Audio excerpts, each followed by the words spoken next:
Hey guys, welcome back to another episode of Panther Airsoft Folding Table Talk. This is episode 86. That is also my birth year.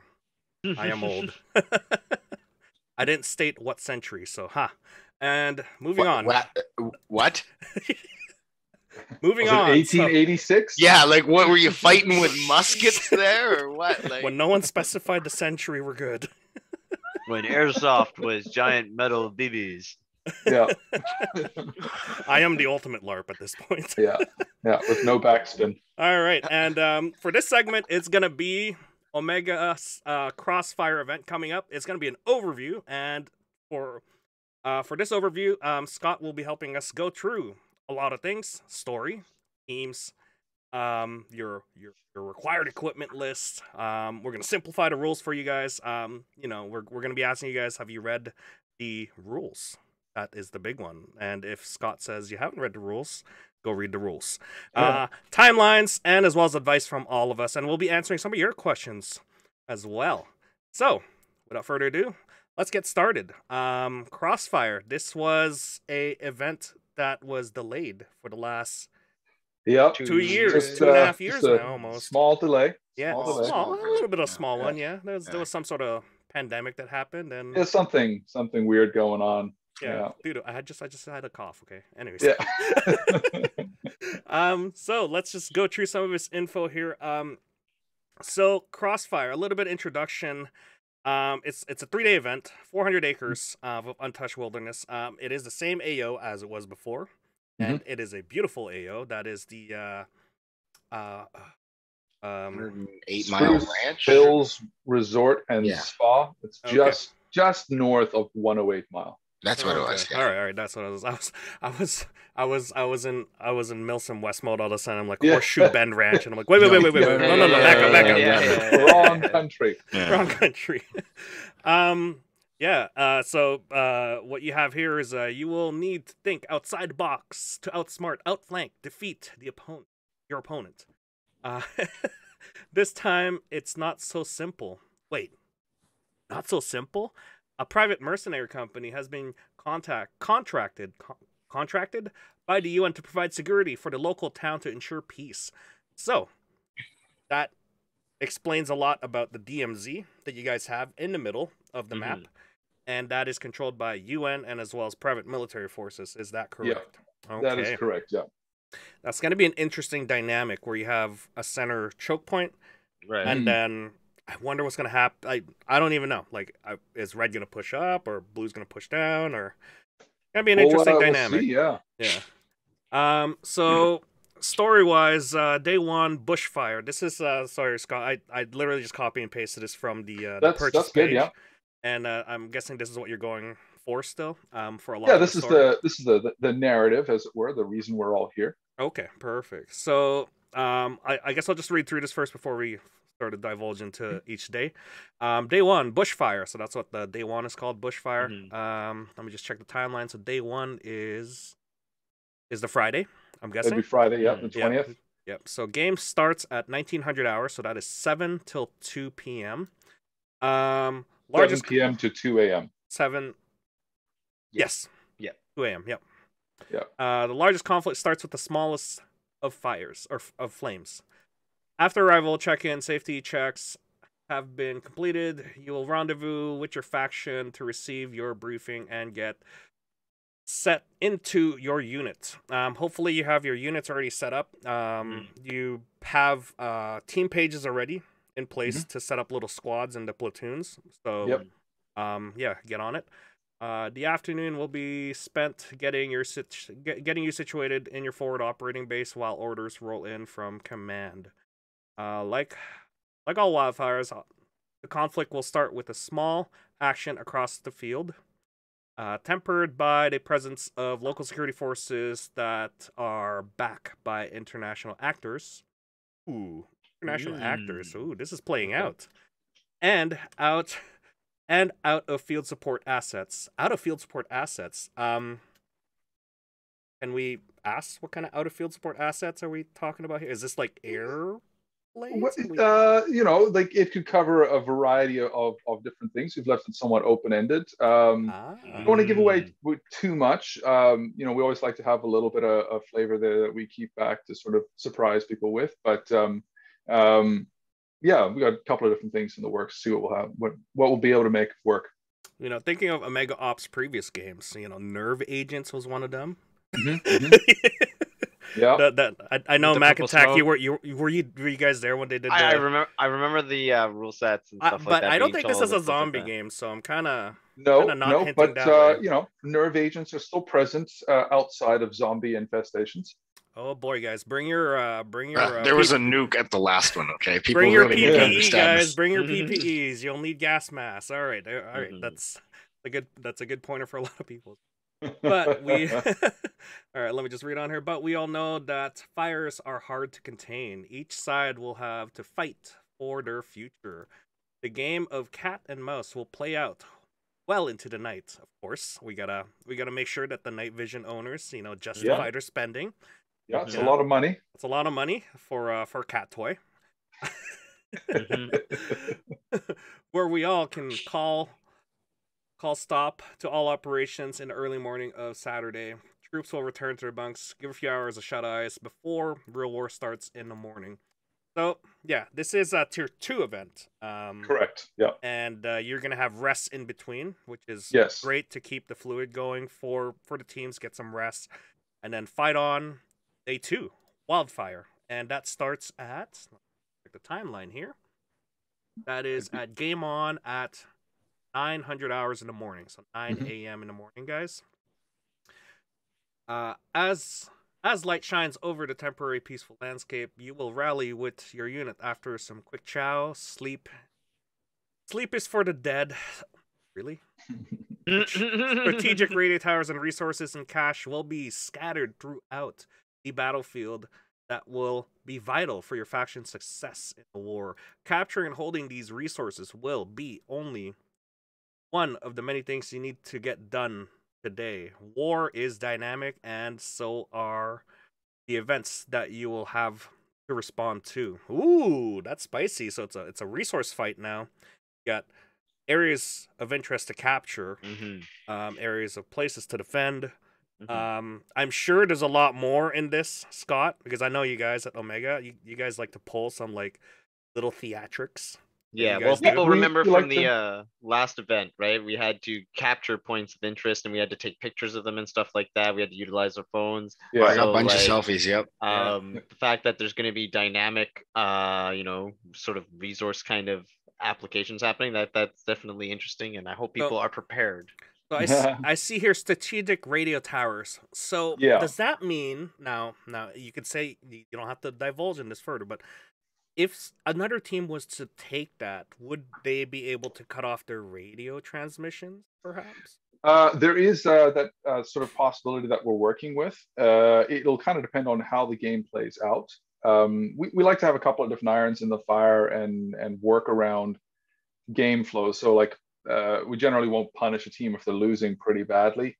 But if things are still even, we don't mind chopping away at one leg or the other just to sort of punish you for maybe letting the other team get one over on you for a short period of time before we balance things out. So we've got a couple of new sort of like prototype things that we're going to try and introduce and see how that works out, as well as some more predictable kind of gameplay elements in there as well. Okay. And resource caches, I'm guessing ammunition, some sort of so we got building a nuke again for the scientists, I'm guessing. Maybe not a nuke. The scientist has stepped up his game. He's thinking more micro than macro this year. I'm telling you, this scientist keeps starting this war, He did get away. I watched him run. He did. He did. He was a wily fellow. Yeah. He got out of there. So he's been up to no good over the intervening couple of years, and he's got new plans. All right. So, let's continue on here. Good to know that the next day is action-packed. There will be a brief break during the day. Let me just check the timeline. What time of day that is? That is at the 1600 and 1800 hours, so about a 2-hour break. You have dinner, prize giveaways. Gives people a chance to take a break. From 9 to 3, that's a that's an intense day of game at Panther, but you're constantly Can out of the be, yeah. field. Yeah. So that's good. Yeah, take your breaks, guys. Highly recommend it. Hmm. Um, all right.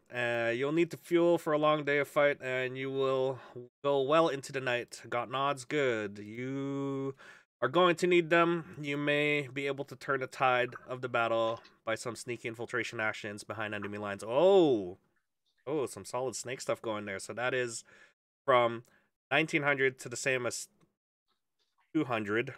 So 7 p.m. till 2 a.m. again, and then a break afterwards. So yeah, I've seen the last game before where the night game turned the teams around, or they pushed so hard that like the next day it's like, whoa, what happened to our base, or what happened to this, right? Yeah. So yeah, fighting at night, highly recommend. We did go through a podcast on fighting at night and how to fight even without NVG, so I highly recommend you watch that. That was a previous podcast episode, guys. I highly recommend it. And here we go. Don't forget about those pesky PMCs. However, they have a job to do, and you might be getting in the way of it, or want what they have. Only time will tell. So the PMCs are there to basically sort of like poke and prod the other teams, or change the tides of the war, or They like, have their own agenda that may not always line up with one side or the other. Maybe you can shift them over to your side. The CO for the PMCs is a little bit of an unpredictable kind of a guy. Oh, okay. All right. We'll go over the teams afterwards, but okay. So keep in mind, PMCs are there. They're either neutral or not. I mean, you just gotta watch out. PID your targets, guys.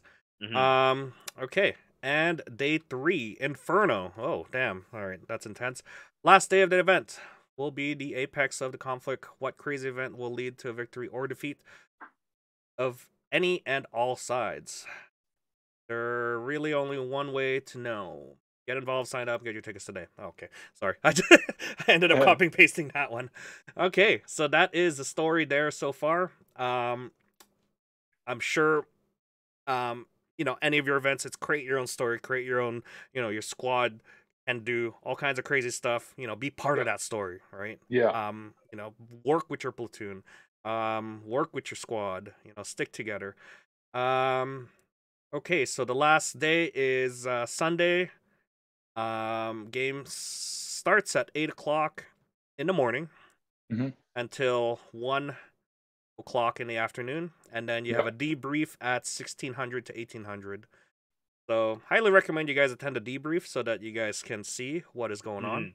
And it's good to have a group photo later on. Highly recommend. Yeah, it is. It's also a good time to give us some feedback as well. Yep, highly recommend you guys give feedbacks to the event organizer so that they know, if it ran well, what can be improved. And so on and so forth. Yep. Okay, so that is a story there. Is there anything you want to add to that, Scott, in terms of story or little backstory to what's going on? Or so I mean, in 2019, we didn't have the names necessarily defined and out there, but it is essentially the same two forces that are back again. In 2019, it was sort of like a brush fire border war that sort of sparked up into something, and you had the blue and the red teams. So that's the people of Beskar representing the blue forces, and the Republic of Estrad representing the red forces, got into a bit of a tiff and had at it. And at some point, it became revealed that there was this rogue scientist who may or may not have had ties to the Republic of Estrad, who was constructing a nuclear device and was basically offering it to the highest bidder from either side. Really just wanted to watch the world burn type kind of a fellow. So as you guys alluded to at the start there, towards the end of that particular conflict, he did manage to escape and disappear off. And shortly thereafter, the UN forces, which had been on site trying to prevent that particular conflict from flaring up, managed to sort of get things under control. It's 2 years on from that particular point. The resources, the finances aren't quite there to keep a sizable UN force, peacekeeping force in the area. So instead, the job of policing has actually been contracted out to some local mercenary forces. Now, there is a salacious rumor that the leader of the mercenary forces, Julian Lau, is wanted for war crimes in the Republic of Estrade against a former UN observer. There's no proof to this, but that it is out there. So this time around, we're picking up where tensions are high. There is a little bit of a DMZ that has been established with the PMC and UN forces sort of overseeing that. And the people of Bescar and the Republic of Estrade are in this détente sort of a position when we pick up at the start of this event. Okay. And will the scientist be making an appearance? There has in fact been rumors that the scientist or maybe a member of his team or something has returned, although this time, instead of playing around with nuclear weapons, which is maybe a little bit too high profile, he's instead developing some kind of a potential chemical or bioweapon or something like that. And again, more rumors, but there are suggestions that perhaps the PMCs are providing some kind of protection for him, sort of like two-timing the UN forces, as it were. Ah. Okay. All right. So that is teams. Spicy. That is spicy. Yeah. That is some spicy Yeah. backstory there, guys.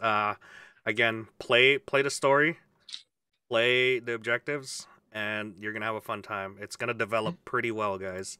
All right. So let's talk about teams. So you're saying blue team is people of Beskar. Yep. And their approved camos are basically the green team at this point. Effectively, yeah. So you got if you haven't read what you signed up for, I'm sure at this point you've already signed up for one. That's Woodland, Multicam, Tropic, Marpat, Jungle, Tiger Stripe, Ranger Green, OD. Yeah, it's Okay, and boy, I just want to jump in. So to throw Scott here to get it clear. So this year, you guys implemented a camo. We tried. Yeah, we tried. You know, like I know it's hard. Yes, I know. Yep. Right, but you know, you're trying, and I mean, from what I've read from other people and stuff like that, you gave them, you know, a good amount of time, and you know, people are trying to make do, and I mean, you gave them lots of options. So we did our best. I mean, we understand, you know, times are not the greatest as far as cash flow goes and all that kind of stuff, and then people have their preferred camo and all that. So we did try to put that in there.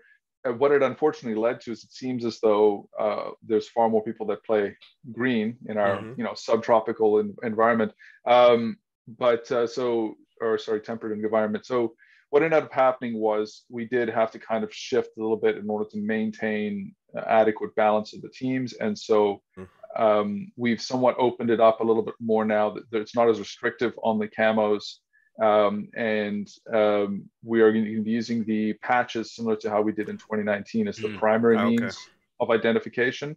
And so what we said is, like, if you attended in 2019 and you still have your blue or red patch, bring those along to aid in further identification. And I think there is some talk of people bringing their own armbands to mark out blue or red and that sort of thing. So it's not going to be as hard and fast as we first announced on the camo patterns. We obviously would still prefer if people do their best to stick to those patterns. But some volunteers did jump over to try and help balance those teams so that it wasn't as one-sided at this event. Okay. So Okay, that explains it then. So it's not too much camo base, it's more of the colors now at this point. Precisely, yeah. It was Red or something we blue, wanted to see try. We didn't realize the wild imbalance as far as like camo choices being mostly leaning towards the green. So that's something to adjust for in the future. Okay, all right. So I will make some future tan purchases eventually. Yeah. Okay. Out of curiosity, how much are teams on both sides right now? Like, how many people do we have? Right now, I think we're floating in and around the 140 per side mark. Oh wow. Yeah. That's like I think there's like 3 or 4 person difference type thing. It's pretty close. And ticket sales actually close May 15th. So there's a good chance by the time most people are listening to this, it'll already be shut, but that's this Sunday. Tickets close down. Oh, yeah. Okay, so that's like 2.5 platoons worth. Not even a company, but...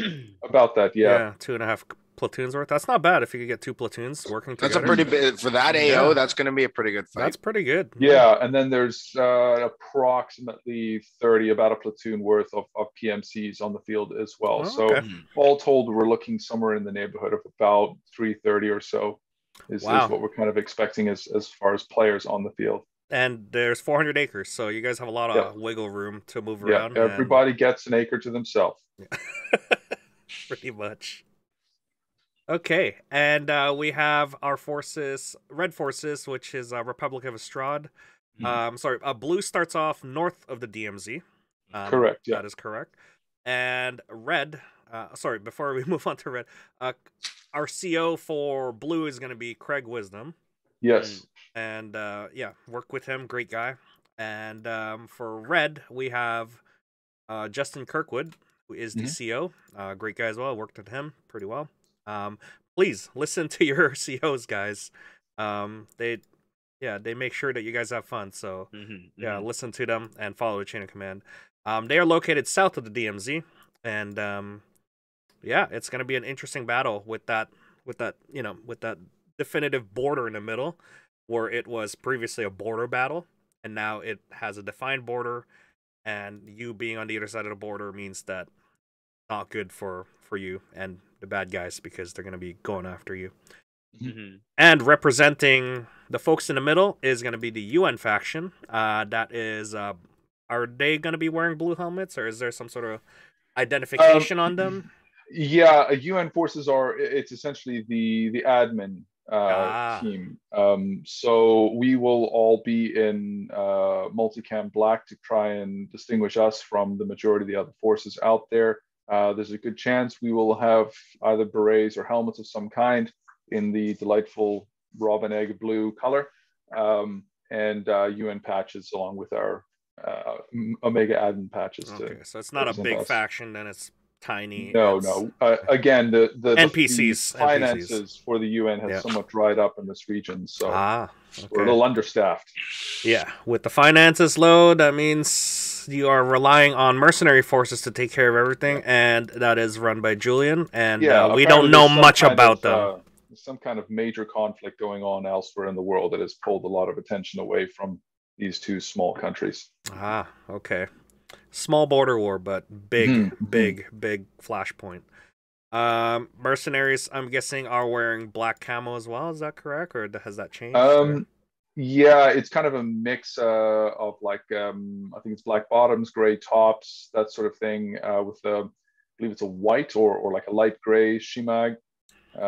That's sort of the loose uniform. Not a lot of identifications on them, I'm guessing. Yep. I would assume so. Pretty clean. You don't want to be identified and brought up on charges. Got it. The flannel's coming out. All right. Hawaiian shirts, boys. All right. Possibly. We'll see.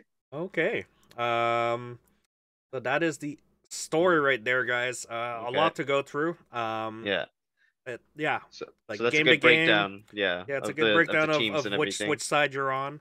Yeah. And what's going on. Again, it's gonna develop throughout as you play the game. Right? Yeah. Make sure you attend it. Get your sleep. Get your chow. Jump back into the game. They're giving you all kinds of breaks here, guys, so that you can literally have the energy to play all 3 days. Yeah, that's the hope. Yeah. All right. Most important thing: packing list. Is it the most important thing or one of the most important? A lot of important things. Okay, let's just go through them all. Yeah. Okay, so important thing number one. I'm just going through your rule set here when it comes to. I'm just gonna hover it over here into the window here. I'm gonna block you guys for a bit. So packing list for tier 2 events. I'm guessing you have. So I'm guessing you have a packing list for tier 1 events and tier 3 events. Yeah, that was the intention, right? So I mean, it's obviously not as intense as say a tier 1 event. So there's less red items on the list. although many of the items still kind of remain between those two lists. It's just more a case of like, what do we consider necessary for this level of physical demand, as opposed to a tier 1 where you don't have a cushy chalet and a hot tub waiting for you. And then tier 3 obviously is even less than that of like recommended list, because tier 3s tend to be a much shorter time frame, so you don't have to pack for as many variables. Got it. Okay, so let's go over packing list for tier 2. Items in red are required. Okay, so let's start this off with wet, cold, wetter gear. Yes. So what does that mean? What does that mean, Mac? 10 out of 10, highly recommend. You should definitely have some sort of insulating layer and some sort of rain shell. My experience from the last 100-mile experience that I went to, the arrival day was very wet. The next day was very wet. And the third day, there was actually a lot of sun, but everything was wet. Yes. Yeah, a lot of mosquitoes too. You know, like I had a great time, but yeah, some. Does a sweater count? It would largely depend on what the sweater is made out of. And if how it's many. a fully wool sweater, yeah, more acceptable. If it's a cotton sweater, not a good idea. Yeah, you and your Adidas sweater alone is not going to be okay. Like, no, you need to have some sort of like thermal insulating layer that's able to keep and retain heat. And then you need to have some sort of water repellent layer, guys. And like, again, you don't need to be wearing all of this stuff at once, but you need to be able to be kind of going through the layers of it and surfaces. And, you know, if it's raining out, okay, hey, like for me, okay, guys, like the way I do it, okay, is I have my nice thermal fleece and stuff like that if I'm wearing on a cold day and everything like that. And if I'm out in the elements, I'm going to be wearing a poncho. There you go, right there. Super right. So easy. I'm bring your poncho. Yeah. And if you don't have a poncho, use a garbage bag. Garbage bag. Yeah. Oh anything to just allow it to repel and just roll off of you to keep you and your gear dry, so that that your gear's not wet, so it's not weighing you down. Because let's be real, guys, if you're out there all day and you're already carrying heavy equipment and then you get weighed down by your own gear because it's already, you know, soaked and stuff like that, you got a bad time at the end of the day. Thank you. Exactly. Yeah. Like I wear it outside of my gear. Like, you know, like it is covering me completely. Like I have a couple of different kinds. I have a Canadian one. I have so the advice I'd give here is like cold and wet gear. You don't have to bring them all. You could have it on your like your entire like kit or your car where you're camping. You leave it out there. That's basically where you're camping. Exactly. Your patrol pack is going to have things that you're gonna need for that day, for that hour, you know, for that day, you know, like a poncho, like an extra shirt, right, just in case it gets really wet, and an extra wetter gear, right? So just be mindful. Yeah, I mean, right? this particular bring AO a lot. is not. This particular AO is not so large that it's cumbersome to like head back and grab, as you say, some kind of a more bulky sort of wet weather cold gear. You know, so like what Poi is saying makes perfect sense. If you want to leave it by your campsite because you feel more comfortable, or you don't want to be hauling around an assault pack or something like that, that's definitely a viable option. What we generally do, we have something that is more lightweight in nature. Like I have a soft shell jacket, right? So there's no insulation or anything. It's just primarily for wet. And that I can actually toss in under my BDUs of whatever top that I'm wearing. So my outer layer is still, you know, appropriate to the game. I'm not wearing my bright blue soft shell, but at least my body's not getting wet. My core temperature isn't getting killed, that sort of thing. And that can be like a stopgap until I get to my legit stuff in a larger sort of a venue. That's what I would do, right? But yeah, I mean, having something is a good idea. So if you're looking at the weather report for the next like 10-day forecast, Monday and Tuesday of next week prior to the event, they're calling for rain and snow. And then the weather temperature wise is looking like maybe a high of like 11 degrees during the day, dropping down to 1 or 2 at night. So we're looking at a much colder event, almost no cloud cover. So whatever heat is generated in the day is going to vanish overnight. It's going to be real cold in the morning, probably pretty foggy. You know, like plan for that.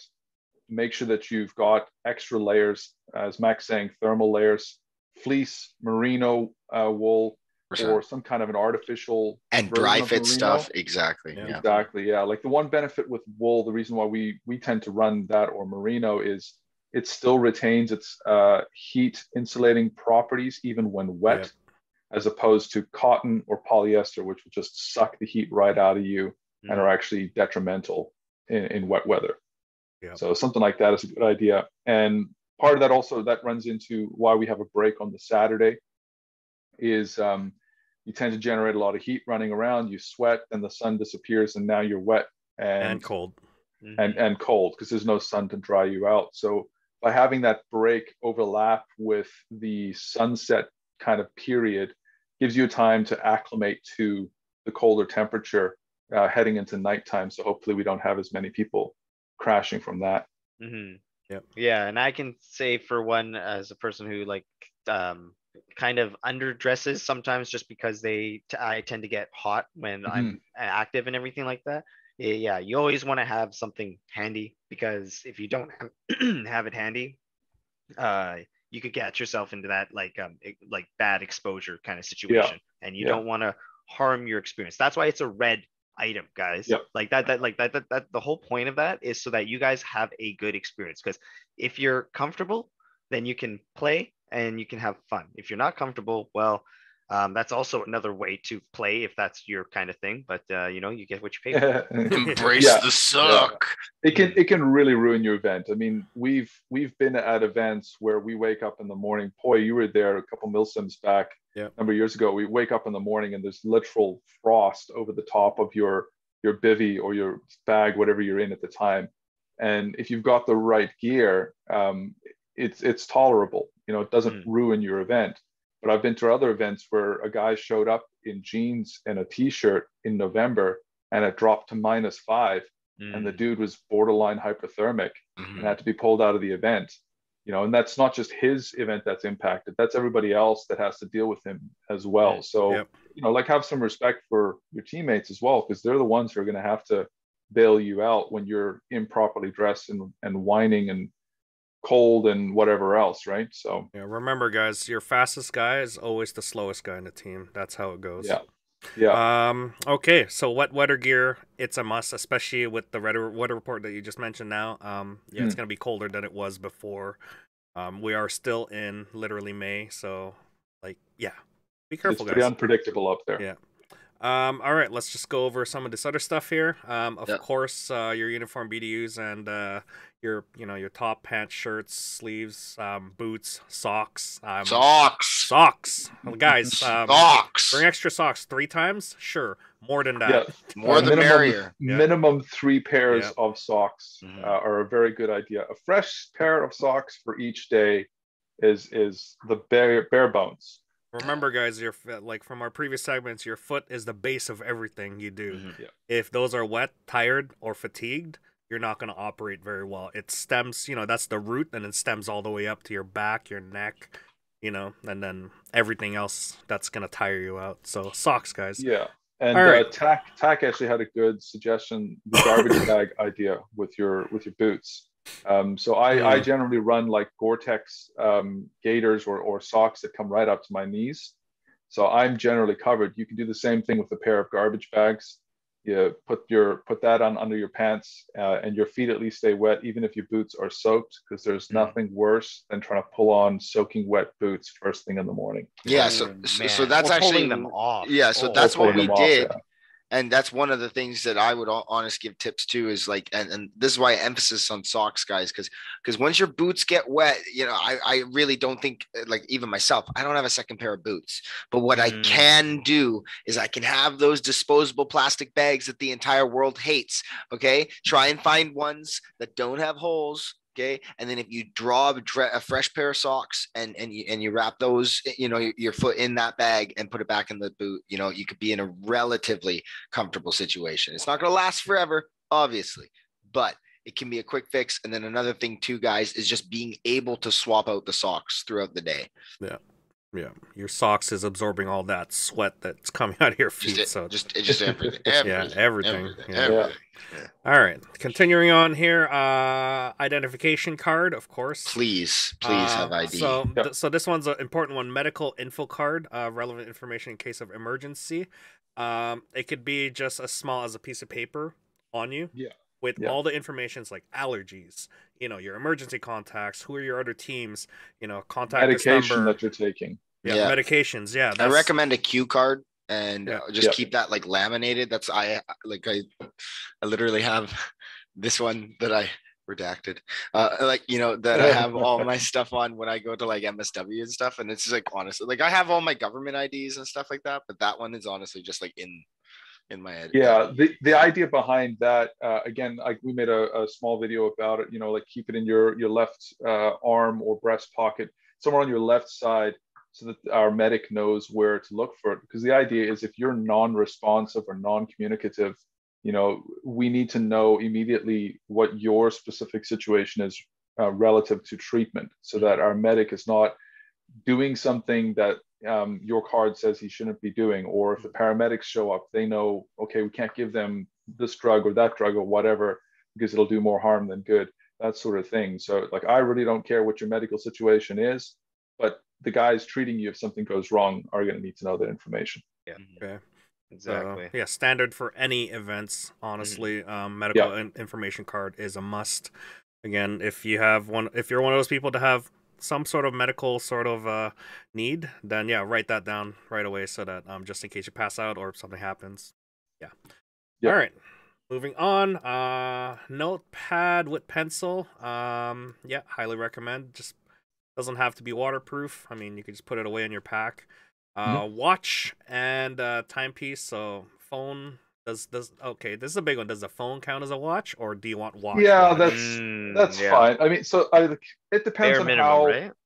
Yeah, well, I mean, it's a case of like how much do you want to expose yourself and your team? If you turn your phone on to check out the clock, you're going to get backlit by that, right? 100%. So if you're doing it in the middle of the night, that may not be the wisest idea. There's also the argument, unless you've somehow got some sweet feature on your phone where it's only shooting out in red light, it's kind of ruining your natural night vision if you're turning that phone on, that sort of thing. Also, do you want to take your expensive phone out there on the field with you? And possibly lose it? Risk getting shot. So it's really up to you what you want to do. And then, of course, there's just the look and the cool factor. I don't see many SEAL Team 6 dudes pulling out their phone to check the time. It's usually a watch of some kind. But, you do you, whatever you're comfortable with, as long as you know what time it is. Yeah, just get one of those. This is an expensive one, but get one of those cheap Timex watches for like $15 in Walmart. They do the job well. Oh, yeah. I still got like my Fisher Price watch that I wear at Milson West. I don't even. Yeah, care. I don't even Explorer, care. The Explorer, Thomas the Tank Engine. Yeah. I don't care, you man. As long as it reads time, that's all you need. Because remember, this event has timelines that we got to follow. Yeah. All right. Next up is your primary AEG. We'll go over the rules, weapon rules later. But of course, you're going to an airsoft event. You need an AEG, GBBR, or whatever Springer. Whatever you have. Okay, so a lot of these are not red. Your secondary pistols, helmets, load-bearing gear, ear protection, although recommended. So let's talk about that. Sure. You guys love your theatrics and pyrotechnics. We do have a tradition. Yep. Yep. Now I rest in peace, Karak Shack. Is it gonna be that theatric and big, or are we talking like bear bangers or? Well, I mean, we'll see what we can do. We do have a few things in the works. The bear bangers will probably see a return, although it is admin only use on this particular one. And we're kind of like, we're in talks with the RCMP right now about letting them know about the events and all that kind of stuff, and putting in for permits and all the kind of like boring background stuff that'll determine what it is we can do when we're up there. We do have plans. We don't necessarily want to give everything away, but Ear Pro is definitely recommended, particularly like the Saturday where you've got the majority of the play is probably when you're going to see things happening out then. Okay, so bring Ear Pros, guys, or one of those small little orange ones. Yeah, if whatever it's- you're comfortable with. If Right? if you're not comfortable with high decibels, I Yeah. believe on one of your not rules, but one of your overview pages, it says at least 120 decibels for some of these events. Yeah, because like we tend to use like bear banger type things, right? And those are usually about 110, 120 decibel type things. Mhm. So it's whatever you're comfortable with. If you don't mind the bangs and the booms and ruining your ears so that you're deaf by the time you're 40, it's up to you, man. You do you. Okay, so it is in the not red but recommended. If Probably you are, recommended, yeah. yeah, if you're going to be close proximity to those. I see mouth guard. I guess you don't want to get yeah, just in case you fall. No hand-to-hand contact, guys. Yeah. No Yeah. hand-to-hand combat. No, that's not what the mouth guard's for. Yeah. If you're doing some intense running in the woods, yeah, mouth guard, just in case. Yeah, exactly. Yeah, I'm pretty sure I remember tapping one of your teeth, Poi. One of the first times we met, I put around through the bushes and Yeah. it floated in there and clipped you right on the braces. Yeah, I remember that. I had braces back then. It hurt more with braces. Trust me. Oh, well, thank God they kept it in your mouth. I know. Well, no, it's good. Nothing chips. I was like, okay, we're fine. We're good. Yeah. Move on. Oh my God. No, but the initial shock was like, hit, and then it's like Straight to the bone. Right to the bone. Mhm. It hurt so Mhm. much. But I still remember that. That was awesome, by the way. And then we had to stop the game because I fell over, and I'm like, oh my God, that hurt so much. Yeah. I still didn't wear a mouth guard, so Nope. I don't care. I'll get hit in the face. I don't care. All right. Gloves. I do recommend gloves. At night, especially if it gets cold. Mhm. iPro, of course, it's red recommended. Yes. Yeah. There should be another color for that. It's like rainbow color or something like it's like not. it's blinking. Yeah. Yeah. Also, like the iPro at the initial registration desk, before you even make it any further into the facility, they're going to ask you to present your iPro. So you want to have that out and ready to go when you're basically coming up the main drive. You're going to hit a desk where they're going to ask for your ticket and your waiver and your iPro all at one time. So recommend you bring two just in case, Just in case, yeah. The biggest thing being if it's not something obvious in the airsoft or paintball world that we would immediately recognize as meeting the safety standards, it has to be stamped, or you got to have some kind of documentation proving that it meets the various safety standards. 7.1. Yeah, or the ASTM or something. We've got a couple of different options that are posted in our rule set to try and like cover a wide array. Or if you make it easy for us, man. I'm not up to on every single safety standard that is out there. That's not my job. So if you've got something that shows me that it is equivalent or exceeds Z87, great. Bring that along with you to show me that that's good enough. Because we don't want to take any chances with people's eyeballs. I don't want to be liable for that. So insurance is expensive already, so exactly. Yeah. Let's not crank it up even more. No. That's one of the questions here from Tony, from one of our Discord users saying, what iPro is allowed for Crossfire? Do they have to be full sealed? Guessing you had a list of iPro approve.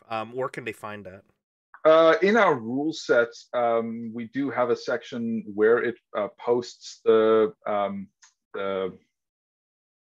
ASTM standards and things like that. What it says there is that glass or goggle variants only no mesh. Ballistic glasses are fine so long as they don't protrude out too far from the face. So you can't have a gap that's more than a 1/4 inch. And the style that wraps around your face is what will be approved. If you're just wearing like standard glasses like what Max got on that happen to have ballistic lenses in it, that's not good enough. Yeah, there's way too much entrance everywhere. Yeah, exactly, you right. Flanks So and sides covered, so that's why we have like sealed in brackets. It's not necessarily that we're looking for the goggles with the foam that seal completely to your face, but it has to be close enough that it would really take some magic JFK style bullet to make its way in the back there. Mm-hmm. Okay. All right. So that is goggles right there, guys. iPro, highly recommend you have one. You play Airsoft, you have one. We all know this. Mhm. All right, you got chem lights here, not recommended. If you have it, cool. That we discussed about this in our night ops as well, so check that out again. They do come in handy for night operations. Again, not everybody's up on that. I know you guys did a podcast on it, which is great, but that's why we put it as recommended. We always run with chem lights. Yeah. Okay, next up is red flashlight headlamp with red light function. This is more for night. Do you guys do red light designations for people that have been hit?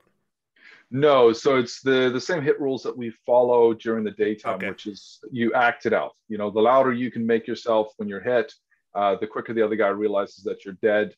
The red light function is primarily for navigation, reading material, that sort of thing. The reason we say red is, as I put out a post about it, is it basically red light doesn't stop your eyes from working in the dark, whereas white light does. Yeah. More of a safety feature than yeah, exactly, right. Got So it. you know, instead of like, because you turn on your white light, sure, you can see right up until you turn it off, and now you're blind for 15 minutes sitting in the dark. Yeah, and we So don't want you to trip around afterwards. right, that's Yeah. the primary thing, and also what we found in at games that we have played at where they've required red lights, if someone can't find their flashlight and there's that delay in trying to turn it on to mark themselves dead, they're busy being pelted, and then people get pissed off. So that's why we say, like, no, your primary means of identifying you're dead is by calling out "I'm dead," or handing it up as you're comfortable with. That's going to let the other guy know that you're out of play much faster than trying to fumble for a light. Got it. Another question that came up from Tony is IR lasers allowed? So the IR laser has to be class 1. So that would be 0.7 megawatts or lower. You have to have it clearly printed on the device with documentation to prove that. Anything higher than that, it's not eye safe. The whole point of the classification for lasers works on you recognizing that there is a light in your eye. So that's why with visible lasers, class 1 through 3 are considered eye safe, because you'll see the red or the green dot and blink. With an IR laser, you don't know it's there, you can't blink, and so it's likely to do a lot of damage to your eye. So it's a hard class 1 or no-go. Visible lasers we're allowing up to class 3A, I believe it is. Okay. All right. So that's good to note down for any night vision or IR users out there. Yeah. All right. Next up, we have 2 liters of water on person, hydration bottle or canteen. I'm guessing with them, not with them at the field, or is this sort Correct, of yeah. in the camp? No, that's why we have it on person underlined there. Oh, okay, on person. Yeah, I see it. This is your hydration source, right? These events tend to be rather physically demanding. Granted, it's not going to be that warm, but you'd be surprised how much water you go through, especially with the terrain being rough. You're up and down and over things. So that's your primary means of keeping yourself hydrated. So we expect you to have that on you at all times to enter the field with.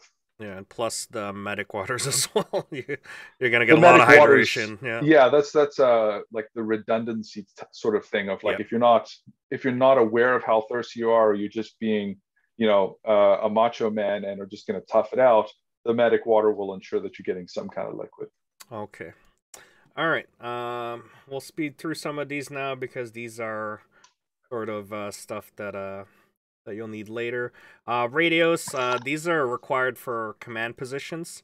So if you have your own internal radios with your teams, if you're running that, then good on you. But you don't necessarily need a radio. I would recommend that you follow your squad leader at all times if you don't have radios, because he would be in a position to contact the platoon leader and see what his orders are. GPS and compass, again, required for commanders, not required for any foot soldiers or anything lower than, other than leadership. Okay, all right.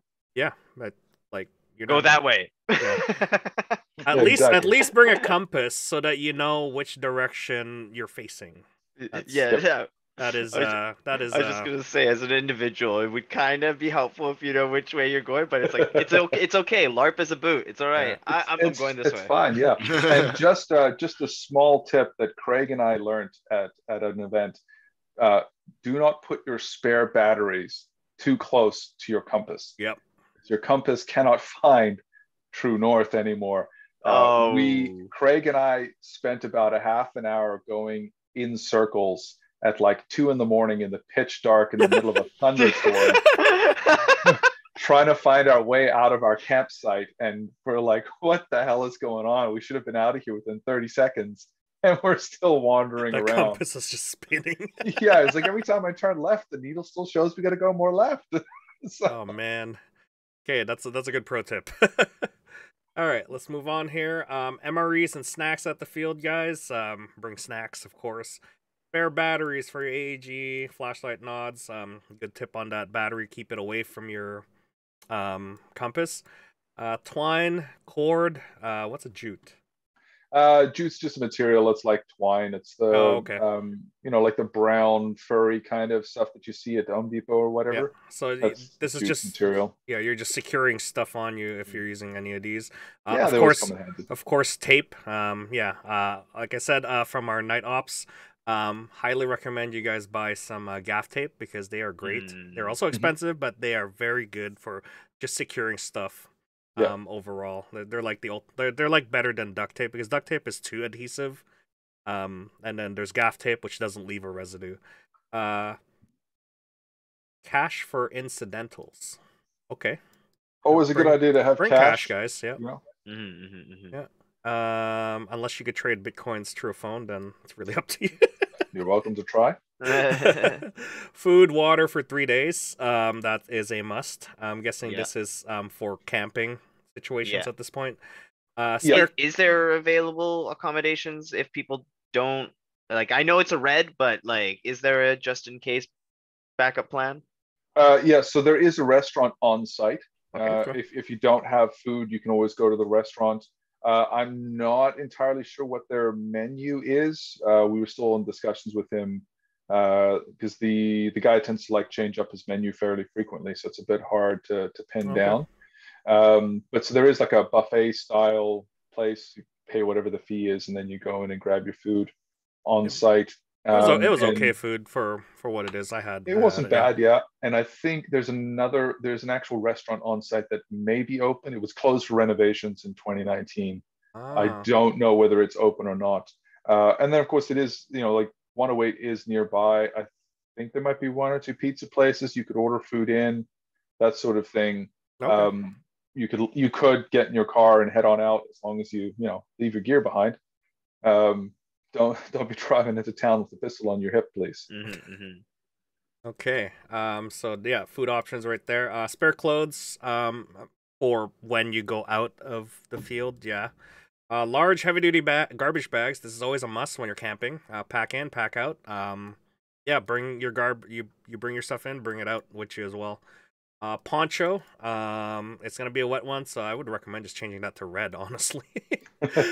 Utensils, of course, personal hygiene kit, repair kits, tools, shovel and e-tool. Are we entrenching or no? So limited modifications to the field are acceptable so long as it's not on a defined path or trail. It is like a cross-country ski and horse trail property, so we want to make sure that if you are doing some kind of digging, you're not digging little ankle breakers for those horses to get caught up in. The shovel and e-tool is primarily for like you want to shift around a little bit of dirt, flatten out an area, or help yourself erect something out of deadfall or something. It comes in handy for that perspective. Okay, and I don't want to be that guy, but cutting down trees, is that like that's a no-no? That's a no-no. There you go, guys. I'm not allowed to do that. You can pick up deadfall, things on the ground, that sort of stuff, but don't be cutting anything down. Okay, and no field fires as well, I'm guessing? No field fires. All right. Yeah, like I said, I didn't want to be that guy, but I had to ask. Yeah. All right, and then we have warm drinks, coffee, hot chocolate, extra undies and socks, of course. Sleeping bag system is a must. Sleeping mat, tent shelters, yes, and cook stove and top. Yeah, these are all for your camping requirements. Yeah, guys, this is it for required packing list. You could have more, you could have less, but yeah, stick with the red ones, guys.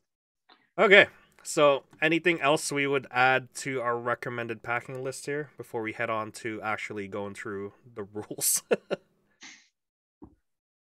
Well, the only thing I would just say, we have had a couple of people ask, Mhm. as it says right there, it says camping recs, Yep. and then in red it says, red camping items are required if you're not staying in a hotel or Oh, chalet. okay. Yeah, I see We it we here. have had people ask us like, oh, I'm staying in a hotel. Do I need to still bring a tent? It's literally in the rules. Of course, you don't have to bring a tent and pitch it in the middle of your chalet.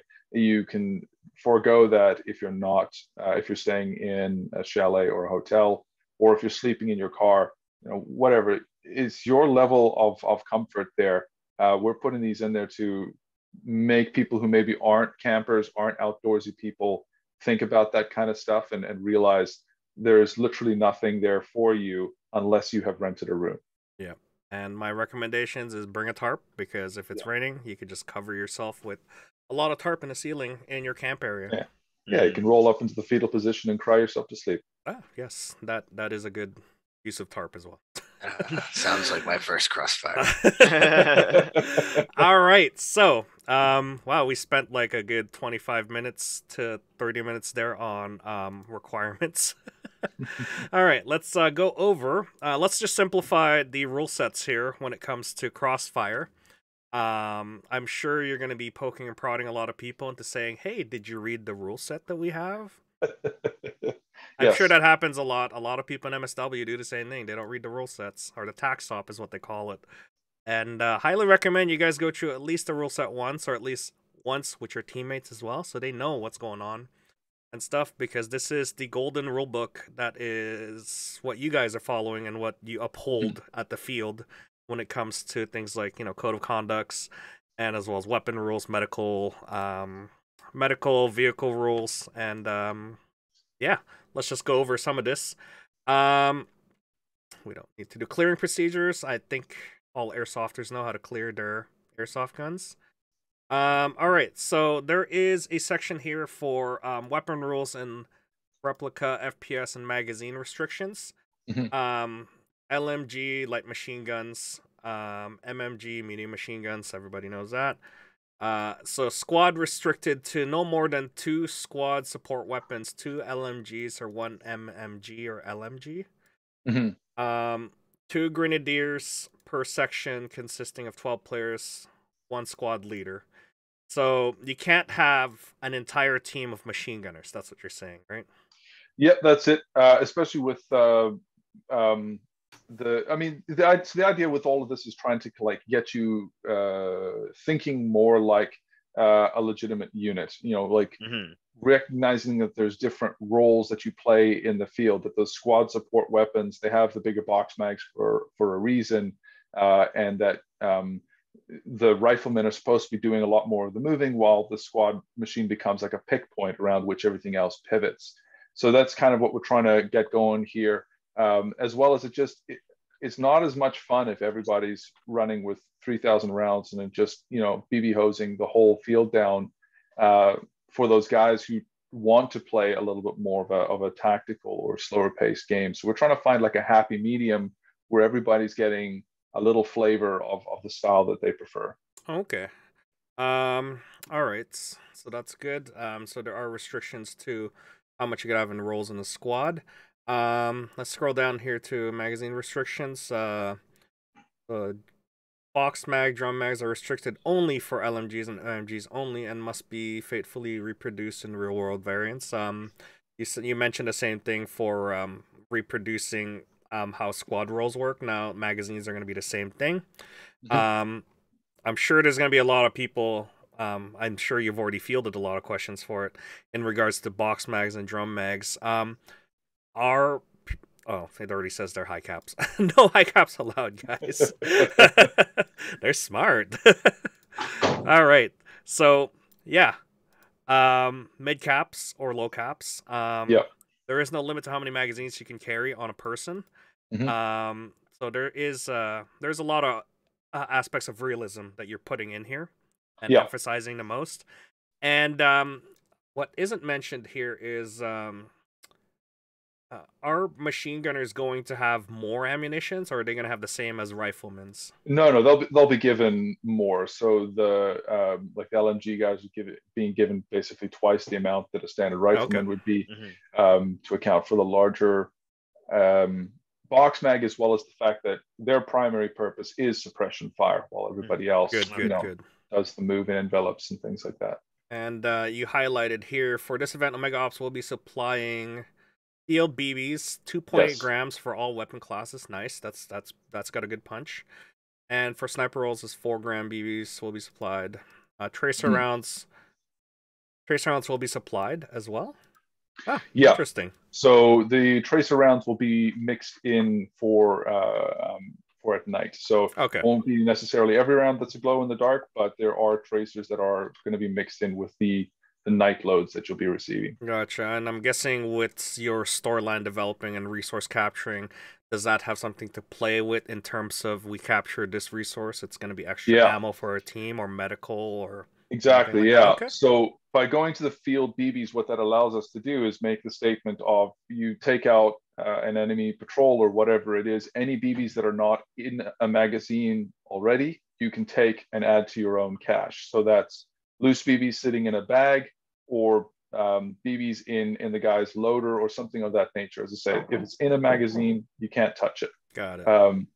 The other thing we'll have is, like, if we send out a convoy of admin vehicles that are loaded with BBs as on a resupply mission for, say, red, and a blue team intercepts that convoy, takes out the driver, and pinches the BBs, that's part of the game. If you leave your BBs at a supply depot unguarded and the other team walks in and walks off with them, that's part of the game. So that allows us to do a lot more of that kind of stuff, because it's not your BBs, it's the fields, or it's the events BBs that we're handing out to you. Got it. So, yeah, you could steal other players' BBs as well because it is not your BBs, it is issued to you. Correct. Issued. Yeah. Got it. Okay. So that is good. I was just trying to find out where the searching aspect is and the dynamics here. Was there a specific search protocol that you have in terms of? Yeah. So how it's working, you want to be respectful of whomever it is that you've come up to search. So the way it works is you ask the guy, do you consent to be searched, or gal? If they say no, at that point they, as the dead player, are required to answer any questions asked of them truthfully, because of the fact that you can't search to verify. Okay. So then you'd ask them the questions: do you have any ammunition? Do you have any medic waters? Okay. Do Yeah. you have info? What are your radio frequencies? These sorts of questions. Otherwise, if they consent to being searched, respectfully manhandle them. Got it. Oh, I pulled up the searching wounded player state here. It Yeah. was under. It I was think it's a under little further wounded down on state. the. Yeah. Yeah, exactly. Yeah. It was all the way down, but we just skipped ahead. All right. Yeah. That's all right. All right. So we're still under weapons here, and FPS limits. It's pretty standard, honestly, for all the FPS limits that we have. So whatever you play at Panther is basically the same as what you would get for your sim. Is that correct? Just to simplify it. Very similar. I understand that Panther has upped their limits to 420 as their rifleman class, Okay. whereas we're still keeping ours limited to 400 FPS. So that's, for us, it's 1.5 joules. We've just kind of standardized it to Yeah. joules, Okay. as it were. So we have our three basic categories: the 1.5 joules, that's your rifleman and everything else; 1.87 joules, that's your DMR class; and then your sniper is capped off at 2.25 joules. Okay, so just again, I don't want to be that guy, but gear checks also includes chrono. Correct. So we will have like a station card that you'll run through. The first one being the registration desk, where you're going to do your ticket and your waiver sign in. You're going to get your patch, your map, your tourniquet, a couple of other things, and then you'll be sent off to the chrono station. So we're going to have like a blue line and a red line with bunny ear chronographs to check everybody through. Okay, yeah. You'll be all shot through at that point, and your gear will be signed off and tagged with a zip tie to mark that you have been through that particular station, and then an admin will sign you off. So everybody will check. So when you're at that stage, that's when it's like anything that you intend to go out on the field, including backups that you hope to not use, put it through the chrono all at once. Because if we find you without those tags, you're going to be in trouble later on in the event, and we're not going to have time to chrono you, in the middle of the day type thing. Okay, so bring all your guns, get a chrono, guys. Yep. All right, so let's move on here. Let's see. If you're an LMG, MMG, or Grenadier, read through the requirements here. We're not going to go over it. These are pretty specific class roles. DMR as well. You're going to be like you know your system, so you better make sure that you have all your requirements here, and as well as sniper rifles. Weapon lights and tracer units. So I'm guessing this is for night. This is pretty simple, honestly. Locate your intended target, engage your pressure pad, or just turn on your lights, squeeze the trigger, kill your weapon light, and then displace. That's basically it. For tracer units, ensure the unit's on, locate your target, squeeze the trigger, displace. Yeah, it's pretty simple, just like any standard night games.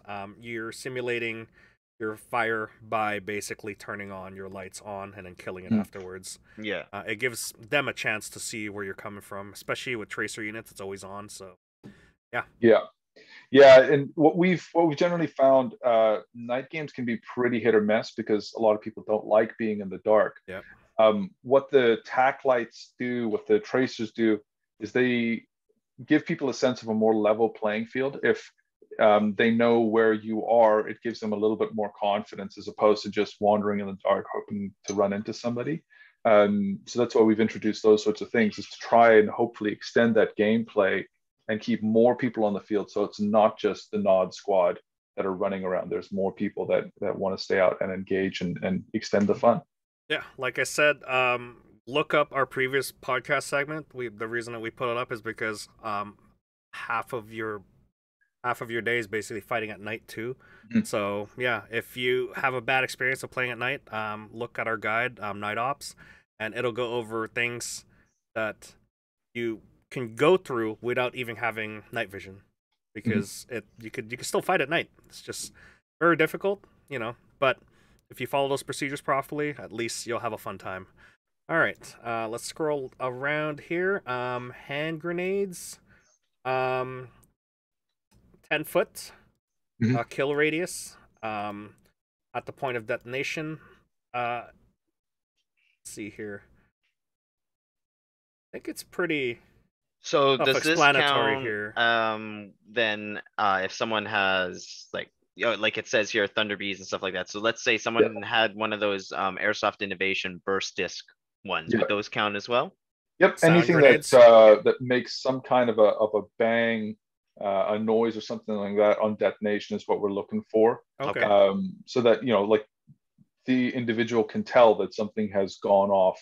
Right. That's the idea. Like we put in there, if you're throwing around a tennis ball or a dummy grenade, it doesn't count as a grenade because you called frag out and tossed it at somebody. It has to make some kind of an impact. It's for them to be aware that they've been hit by a grenade. Got it. And then it says here, no such thing as a friendly grenade. Take the hit, guys. Yeah. Okay, so loud bang. If you see it land close 10 feet on you, take the hit, act it out. Oh, my leg. Oh, my knee. Or my ankle. Yeah. I don't know. That's just me. Yeah. And then as we say, like if you've got some kind of a soft cover like a bush or something like that, that's not going to protect you from a grenade. Nope. If it's hard, a rock, a bunker, a tree, something of that nature, that would provide some kind of protection. But otherwise, just ham it up. It's not that big a deal to get knocked out and wait for you. You'll get revived, guys. Don't worry. Yeah. Okay. Oh boy, here we go. Rocket launchers. I'm guessing we're gonna go through this because are there Ashi people bringing in tagging rounds? I don't know of any. No one has told us. Should they let you know? I would prefer if they did, so that we can take appropriate measures if there are. They are a little bit more difficult to get a hold of in Canada, so they do take quite a bit of effort. I do know that certain people are looking for them because they have a list of people they are hunting. But we'll see if that happens or not. Okay. As far as like launchers go, they need to be approved by you guys first. Yeah, so if it's not a commercially available thing, if you've made your own tennis ball launcher or something like that, we want to see it in operation, make a an assessment of what it looks like and how it functions for safety, as well as there's a particular look. I mean, the idea is milsim, right? Yep, We want it to realism. look something like the real deal. At the very least, the right colors. If it's fluorescent orange or something like that, it's probably going to be a hard no. But you know, Right. just some effort that's going in. And again, we also want to make sure that it's something that we wouldn't mind getting hit with before you just take it out and start pegging some random dude in the woods. And like I said, I don't want to be that guy, but I've seen a few groups from the previous Crossfire using bear bangers with their launcher systems. Is that still Yeah. a go ahead? No, so for this one, we've put a stop on general player use of bear bangers for a variety of reasons. It's limited to admin applications only on this one. Okay. And any other types of like chemical explosives or anything like that, like the MRE, like the magnesium stuff, is that a no for you Yeah, guys that's as a well? no. No, there's Okay. no homemade pyrotechnics of any kind. Nothing explosive or anything like that. Got it. If you're going to be bringing anything that's commercially available, again, let us know ahead of time. Have a conversation with us about it.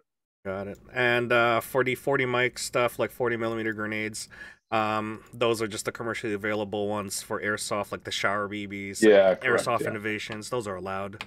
Yeah. Okay. All right. General rule: projectiles should never be fired directly at the participant.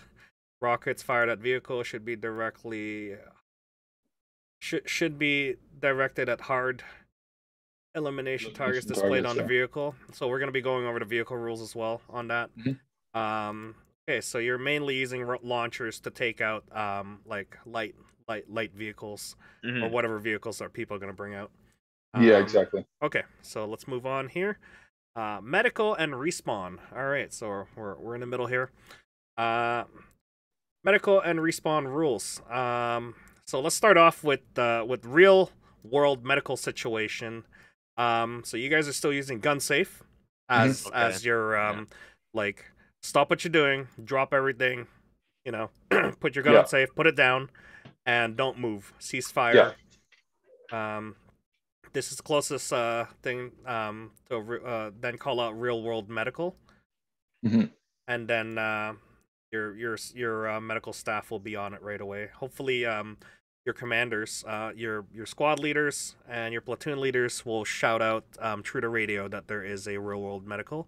Yeah, And, so anybody that's nearby channel 1 on the FRS spectrum, I can't remember the exact frequency right now. 462.562 UHF. Yeah, I think it's 625.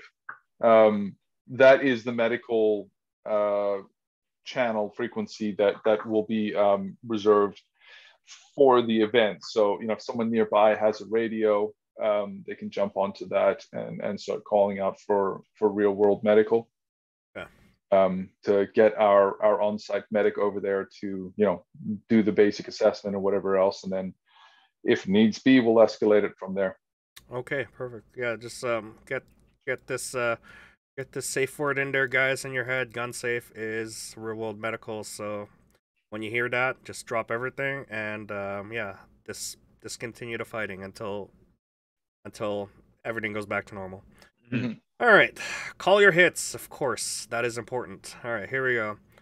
Surrendering, mercy, or bang bang. We appreciate any players who does their best to avoid harming others, such as firing at close range. Having said, it rarely works in your favor. just shoot him, guys. Just shoot him. Offer a surrender.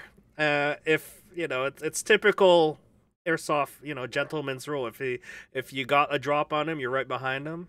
Offer him a, surrender or mercy. Just shoot him. Or I mean, it is a milsim, so just shoot him. Yeah, this is gonna be like, come on, man. I ain't gonna give you the same courtesy. Yeah, you know, it depends on the situation. If you snuck up on one guy and there's 4 of his buddies directly in front of him, maybe mercying him might allow you to get the other 4. Or maybe you just tag all 5 of them as quick as you possibly can. Yeah, it depends on how ruthless you are. Exactly. Are they UN? Okay, Maybe. Yeah.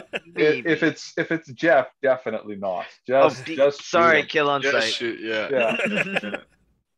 He's talking.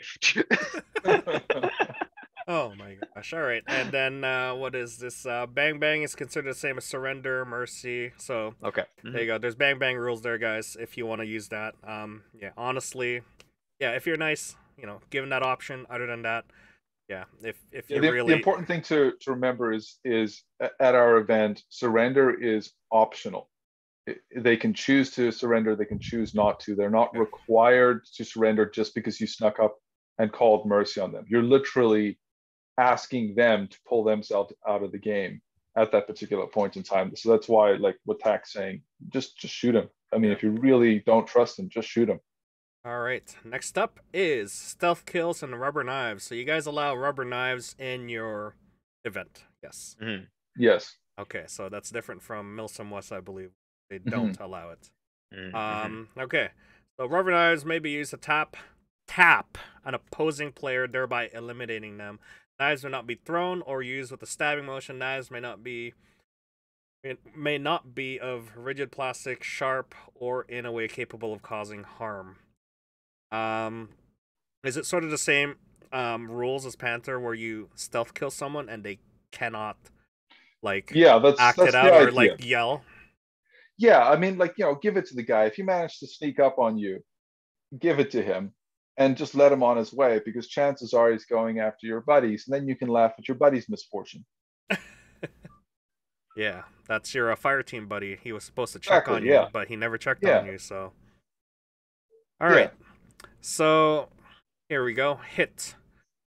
All hits in your body and equipment count as a hit. No blind fire. Friendly fire isn't, so if you get friendly fire, too bad. That counts as a hit.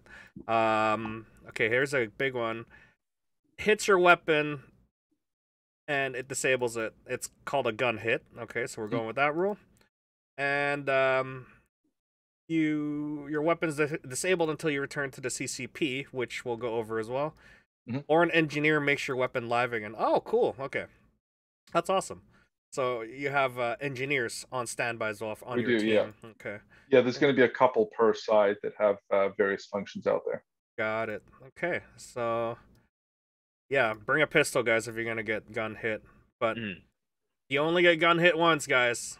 Don't bother calling it out again. I know there's some people that go gun hit, 3 times, gun hit, bro, man. I didn't just take a stream of BBs to my gun. What are you talking Yeah, about? that was one glancing shot. Yeah. Oh, you mean I can't take 3 bursts? Gosh, okay. Don't be that guy. All right. Which brings us to the next one. Well, right. the next point is there, right? So once your gun is disabled via the first gun hit, it now counts as part of your equipment. Yeah. So the second gun hit would now be an elimination hit. So if you're trying to use your disabled gun as a shield, you're literally just letting them kill you. Yep. Okay. Oh yeah, there's the 10-foot detonation of a grenade. Okay. Calling your hits. Call your own hits. Never call an opponent or yell at them to call your hits. This is unsportsmanlike and will not be tolerated. Yeah, when in doubt, shoot them again and then call an admin. So guys, don't go raging out there and tell them, I hit you. Or, dude, I hit you a bunch of times. Just hit him again. Hit him again. That's all you gotta do. Or just move closer. Find a squishier part and aim for that. There you go. Okay. When you're struck by a BB, we encourage you to act out. You're hit. Fall on the ground, crying out loud. The more obvious you make it, the less likely you're gonna get shot at. Guys, LARP it out. LARP it out. Yeah, that's the point of the game. Is it's a simulation, right? If you have a dead rag, pull it out and place it on your head so it's visible, or hold it in your hand so that It's above your head. Make it obvious that you're dead. I really like the acting out part, so yeah.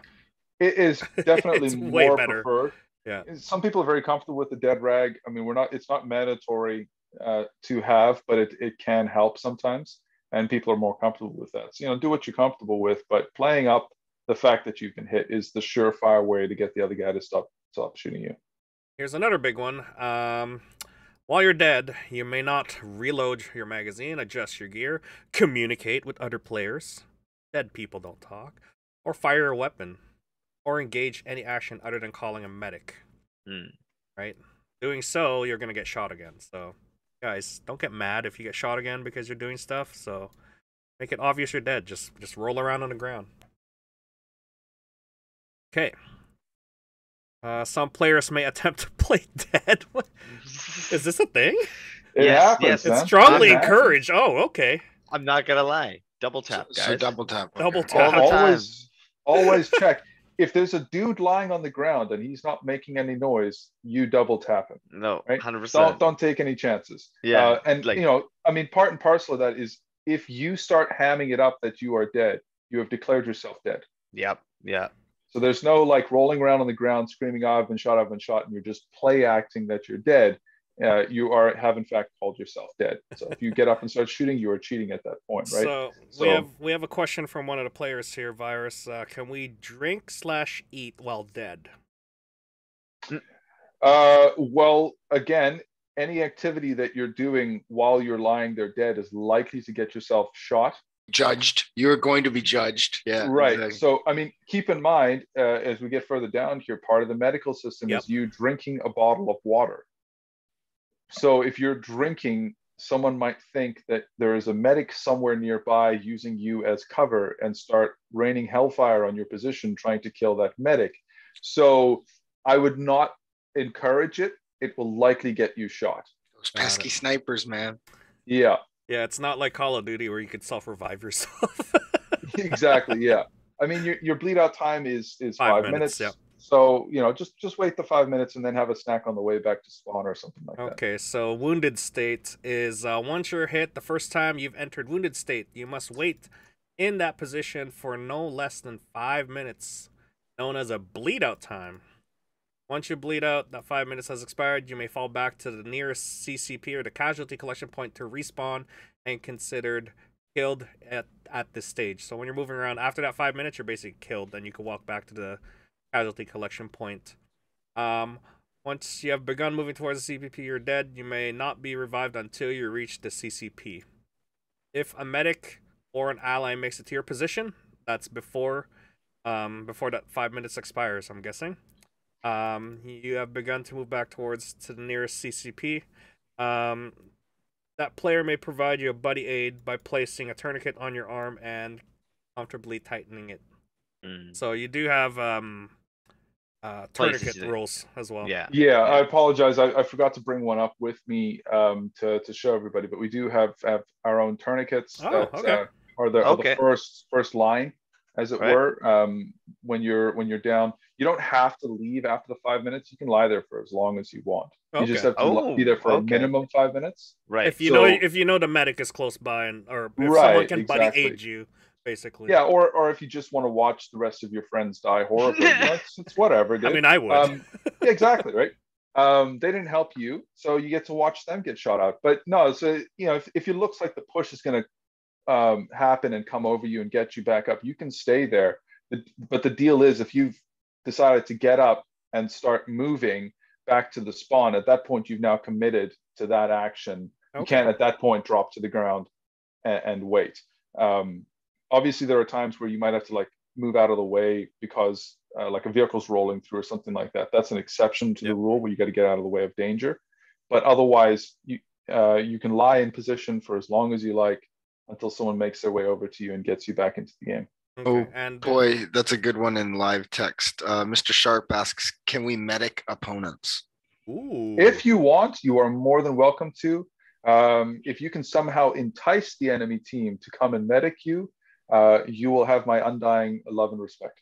Okay, so you could pull a gun on him. All right. So once he's done healing you, He is alive. Pull and out no that longer your friend. tagging and you just pull the pin. Exactly. Just pull the pin. Exactly. Yeah. 10 feet. I have seen it happen in the past where someone got very confused and medic someone else. Yeah, I remember that. Ooh, and then he just shoots. Man, Yeah, I would and do it that. did not go well for him at all. Yeah, I'd be like, Yeah. hey, thanks, bro. Bang. Yo, he mad. So everybody's issued a tourniquet. Yes, from correct. from the gear check station, I'm guessing. Right? Correct. Yeah. Okay. When you get your when you get your game map, patch, your map, all that, you'll get a Got tourniquet it. then as well. Oh, So don't Everyone lose will it, have a guys. tourniquet.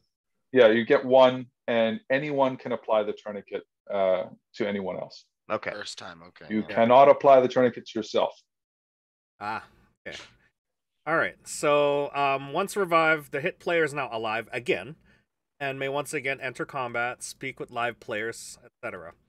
When hit the second time, a medic must make their way to the hit player and provide a medical bottle. The medic must hand you the bottle and remain by your side until you have drunk all the bottle before you are revived. Yeah. How many milliliters is that? Is that a full size one? Oh, I 500. don't remember what 500, Jeff isn't went it? with. Is it the halfer or the full? I think it's the smaller ones. Okay, so Okay. it's the tinier one then. Okay. Yeah, I don't think it's the 500 mils. I think there's a slight step down as the one Jeff went through. Like 300, 250 or something. Something like that. Yeah. I was Okay. trying to push him to do the 1 liter, but he said that was ridiculous. So whatever, Jeff. 1 liter.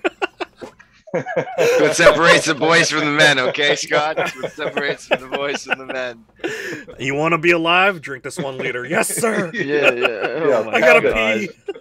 I need to pee. There's no pig. And you hold the line.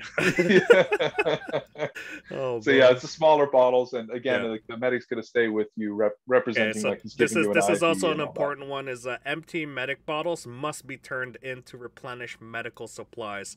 So the reason you want to empty it is so that the medic can go back to the CCP, get some more water bottles, trading off those empty ones with full ones. Yeah. Bottles may not be thrown and may only be given to wounded players by a medic. There you go, guys. No fancy, like, here you go, Hail Mary. Here's your aid. Yeah. If the medic Yeah. is not sitting right next to you while you're drinking that water bottle, it does not count as part of the medical procedure. Okay. All right. So here we go. You could also carry and transport wounded. So if he's already tourniquet and he's been hit and he needs medical water, you could basically carry a player to a medic or a CCP. Wounded may help by hopping around on one leg and encouraged to use drag handles. Yeah. Again, ask permission before you just grab somebody by the I was drag about to handle. mention that because you're gonna if it's like repro gear and then you just use the handle. He's left behind, bro. He's being left behind. Oh well, Yeah. just leave him there. Yeah, and obviously ask before you try and heft somebody, because we don't want you dropping people out there on the field. All right, and then here we go. Next up is we were just talking about this, but let's go over it. Searching wounded players. You may search a wounded player for intel or medical supplies, and of course ammo. You may ask permission before searching a player. If they do not wish to be searched, you may ask them direct questions about intel, supplies, or I'm guessing in this case BB. If you refuse a search, you are required to answer direct questions honestly. You may copy intel down, duplicate it freely. Intels are map, radio stations, running password or challenge codes, or anything else that's important. You may steal any medical supplies found. You may take BBs as long as they are loose. No BBs can be taken from magazines. You may not take batteries or any other personal belongings. Okay, so that's pretty straightforward when it comes to searching players. I have a question to that though. Oh. And I don't want to bring this up guy? and be that guy to break any kind of meta, but are there any rules when it comes to the LMGs or the MMGs? In what sense? For searching ammunition. If they or taking ammunition, just because, like, if it's in a box, that means that it's you can't touch yeah, it, right? if it's in a box mag, you can't be putting your grubby little paws in there and scooping BBs out of the thing. But if it's loose on their person, that's free game. All right, Work on a guys, you bag, heard it yeah. right here. So for everyone who's listening, that's it. That's all I'm going into. Take out the MMG first. Those All supply right, lines. I just wanted to clarify that. Just Your because, supply there's- lines are gonna be funny. Oh yeah. Yeah. Okay. Tack, all right. Tack, I know what you're talking about. We do the exact same thing. There we go. There we go. Okay. All righty. Learn the meta, boys. All right. Next up, being dead. Mhm. All right. Dead players are dead. They do not talk. They do not reload. They do not point or gesture. When dead, proceed directly to the nearest CCP casualty collection point as soon as possible. You are considered removed from the game until you reach the nearest CCP point. Once the CCP, you must consume a bottle of water, after which you may respawn back into play and proceed to the front. Dead men don't talk. No radios. No messages. No hand signals. Period. While dead, if you have a red dead rag, place it on your head, of course. Once you're declared yourself dead, you may not revive. You may not be revived by a medic. So that's what you mean by you could stick around longer than 5 minutes to be Correct. Yeah. revived. Once you've basically said, oh, "I'm standing up, I'm dead, I'm gonna walk back," you cannot be revived by a medic at that point. So Yeah. don't try and, medics don't try and revive that guy. Right. You're Yeah. not that guy. All right. So that's pretty straightforward when it comes to being dead. If you haven't watched it, you guys have a video of how to set up the CCP and as well as how to utilize it and grab supplies from it. Yeah. That video is out almost like a couple of weeks ago now. So Something like that. Yeah. yeah, check it out, guys. That's how you, you guys go over the rules there on how this all be. Mhm. Okay, and okay, we got a thing for casualty collection points. I'm gonna skip through this because I don't want to take up too much of your time. I want to jump into the medical portion, unless you want to add anything to it, because your video explained it all for your CCP. Yeah, I think it's pretty straightforward. The only thing I'd really add to it is like CCPs cannot be transported by vehicles. Okay. So the only time you'll see it in a vehicle is if it's an admin vehicle moving it around on the field or something like that. Otherwise, 2 guys need to carry that thing around. Yeah. Or one particularly beefy boy. The CCP is usually controlled by the platoon commander or the company commander, so let them take care of it.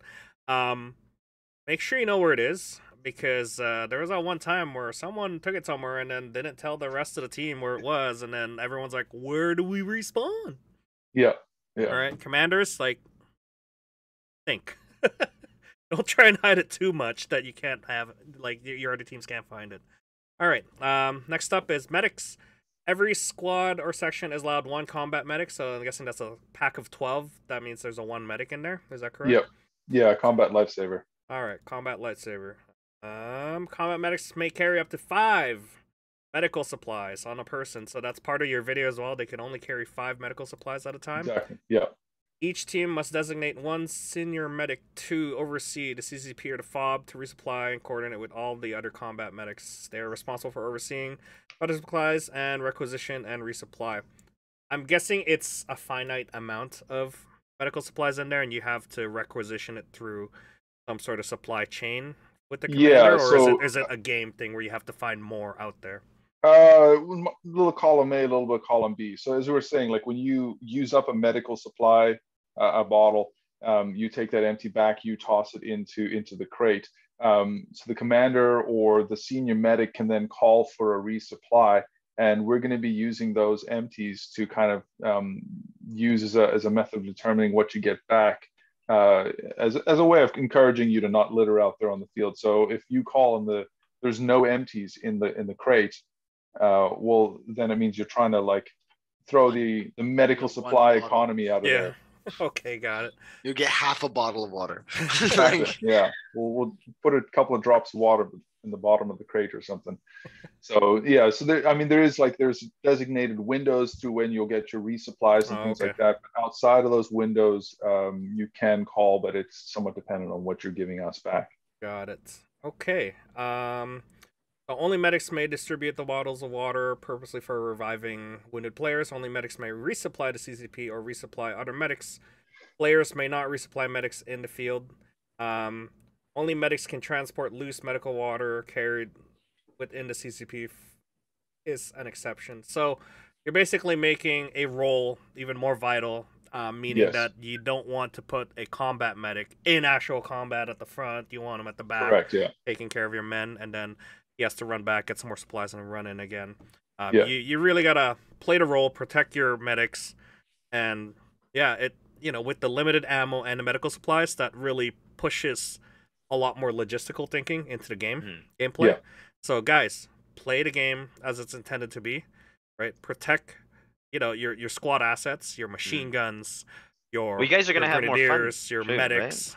Yeah, So it's we're gonna gonna be a lot more fun when you're playing it like this. Yeah, like Right? if you treat it like every other weekend game, you guys are gonna have a different result. Like if you actually like take the time to slow down and actually enjoy the environment, for guys who went at the last event, right? They've changed the way the AO is. It's not going to be the same like kind of setup as it was last time, and so therefore you're going to have to totally look at it differently. And on top of that, we haven't been there in 2 years. Oh, yeah. It's I probably don't know gonna be about you changed. guys, but vegetation does not stop growing.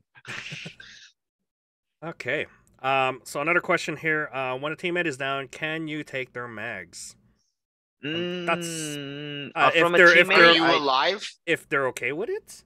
If you're alive, then yes. what Yeah. do you like? You mean like Their as in magazines, your yeah. your buddy's down and then you take his mag while he's down? I think that's Yeah, pretty fine. I wouldn't even ask TAC. there. Yeah. There you go, guys. If your siblings, if you share equipment, yeah. No, if we're battle buddies, I ain't even if- asking you. If it's a random out at the field, it'd be like, hey, I'm taking I your am trying mag. to avenge you here. Yeah. Like, I, in the past, have been used as a sandbag for that is cover not Oh, okay. That's while bad, friend. being raided of my magazines by my supposed allies. So yeah, you Supposed- go for it. Here, Scott, cover me while I'm taking all of Yeah, your. exactly. Oh, my actually, God. wait. Here's a quick one. While you're wounded in your first wounded state, can Yeah. you talk still and give instructions? Like if I were to No. be shot. Mm. Okay, so No. I just wanted a little clarification on Yeah. that. It's just while yelling you medic is a thing. precisely, yeah, like The only or word buddy you aid, should buddy be aid, saying yeah. is medic or buddy aid, right? Yeah. exactly, yeah. We're trying to differentiate between dead, as in you're headed back to the respawn, and wounded, as in you're dead, but you're on the field waiting for a friend to maybe get you back up again, right? So we've got the two different words to differentiate Buddy the two aid different and states. yeah. But you are, in essence, you're out of play. So while Okay. you're out of play, you can't communicate to your friend. He's over there behind the stump. Mhm. Exactly. Mhm. Yeah. Okay. So, all right. So we've reached all the different states of medical, and as well as your state of alive, alive, wounded, and dead, and as well as how to get back respawn. Now let's go over vehicle rules. This is important because Just got chopped in half. yeah, you don't want to be out there being dumb and you're in front of a vehicle or something. So let's go over some of these rules, Yeah. and as well as yeah. how to eliminate them. Because Scott, has there been a few people who put vehicle requests in already and are bringing vehicles in there, or is... Yeah, there's a handful of people that are going to be bringing up their own side-by-sides Okay. or 4x4 vehicles. I'm not precisely sure on exact numbers. Some people are less enthusiastic given the changes with Bill 4. Yep. Yeah, And, that's what I was gonna say. We got yeah, chopped. We so- got chopped in half this year. Yeah. Right. So all vehicles are essentially just taxi Transport. services, Okay. transports. So the thing is, you cannot fire your weapon while you're inside of the vehicle. You have to be fully dismounted before you start returning fire. However, you're still vulnerable, right? So if you get shot while you're in the vehicle, you're still dead. If you get hit by a grenade, all occupants are dead. If the driver gets hit, he has to basically come to a stop and play dead in the front seat. So it's a lot more limiting now because you can't return fire. What it does mean is that don't be expecting to send your vehicles to the front line alone, right? You're going to have to move with infantry and support the vehicles. The vehicles will be like getting live players back from the CCP or something of Yeah. that nature. If you don't want a long walk, you want that thing to be transport duty. Kind of like Exactly. Squad, where they're bringing supplies back and forth, right, Tack? Mhm. Yeah. Yes, Yeah, with yeah. Lodgies. Lodgy So that runs, Lodgy bro. runs are probably Yeah. your best It's a option. boring job, but it must be Someone done. has to do it. Someone has to do it. Logistics The is key to unsung winning a war. heroes of the war. Yeah. Right? If someone, and if squad Russia. requests for extra ammo, use that logistics, get it in there, and then get out of there right away. Exactly. You could be the best shot. You could have the best gun on your team, but if you have no ammo, what are What are you you? gonna do? What are you gonna do? Yeah.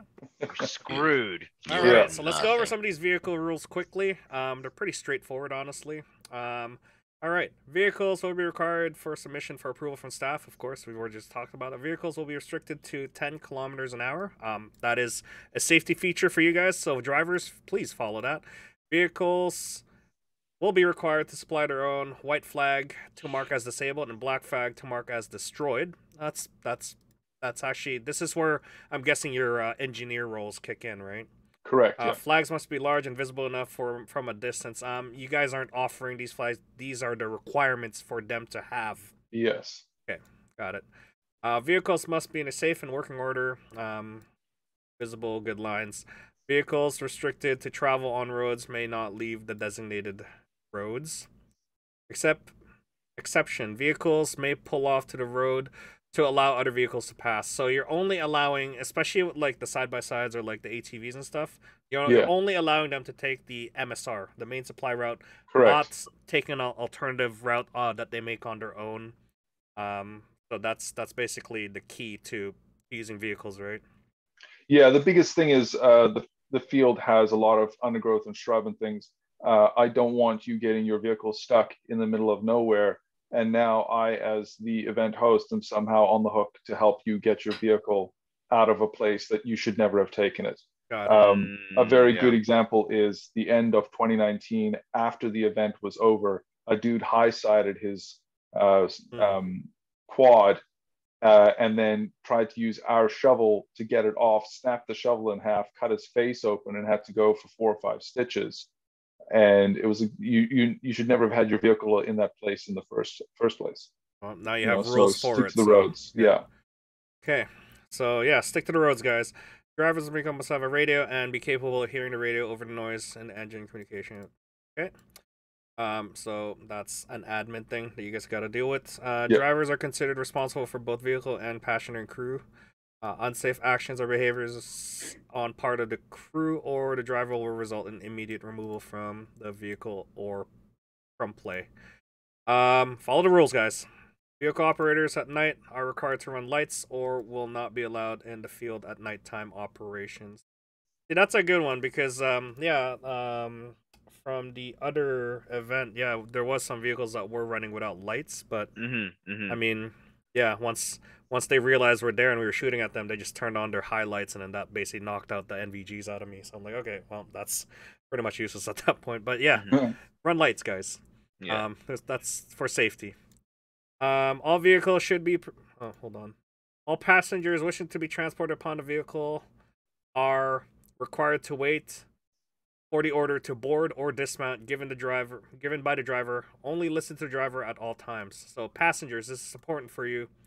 Wait until he tells you that you're okay to jump in. Don't just jump in while it's moving. Yep. All vehicles should be prepared to work with Omega staff and listen to directions given by the staff.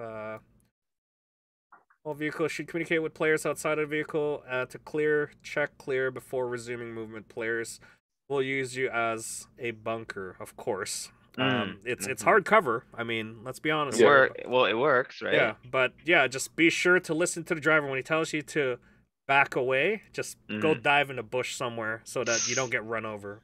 Break. And lastly, all vehicles must be capable of 4x4, 2 wheels. Drive will not be acceptable. Okay. So I guess that's where that incident came in, and you had to put in a rule for 4x4. Well, there was another incident where a guy had his vehicle stuck at the bottom of a very slippery hill. Oh my god! For some reason in my head, I'm picturing someone with like a Toyota Corolla and being like, "Yo, man, I'm still good." Yeah, it may as well have been that. But yeah. Someone please bring a Toyota Helix. Come on, bring the classic vibes. Let's go. Let's go. All right. Vehicle designation. Vehicles will be designated as one of 3 variants. 3 variants. Wow. So those are older rules. Old Obviously, rules, old we haven't rules, yeah, updated yeah. So that we're specific gonna thing. have We to only have transport. we only have at this point. transport, guys. So I Yeah. just So realized, for this, for this specific event, like so just so that everyone knows, right? They have vehicle classes, but for this specific event, there will only be transport vehicles. Yeah, unless we can get much clearer guidance on how Bill 4 will be interpreted at these sorts of things, at this point it's transports only.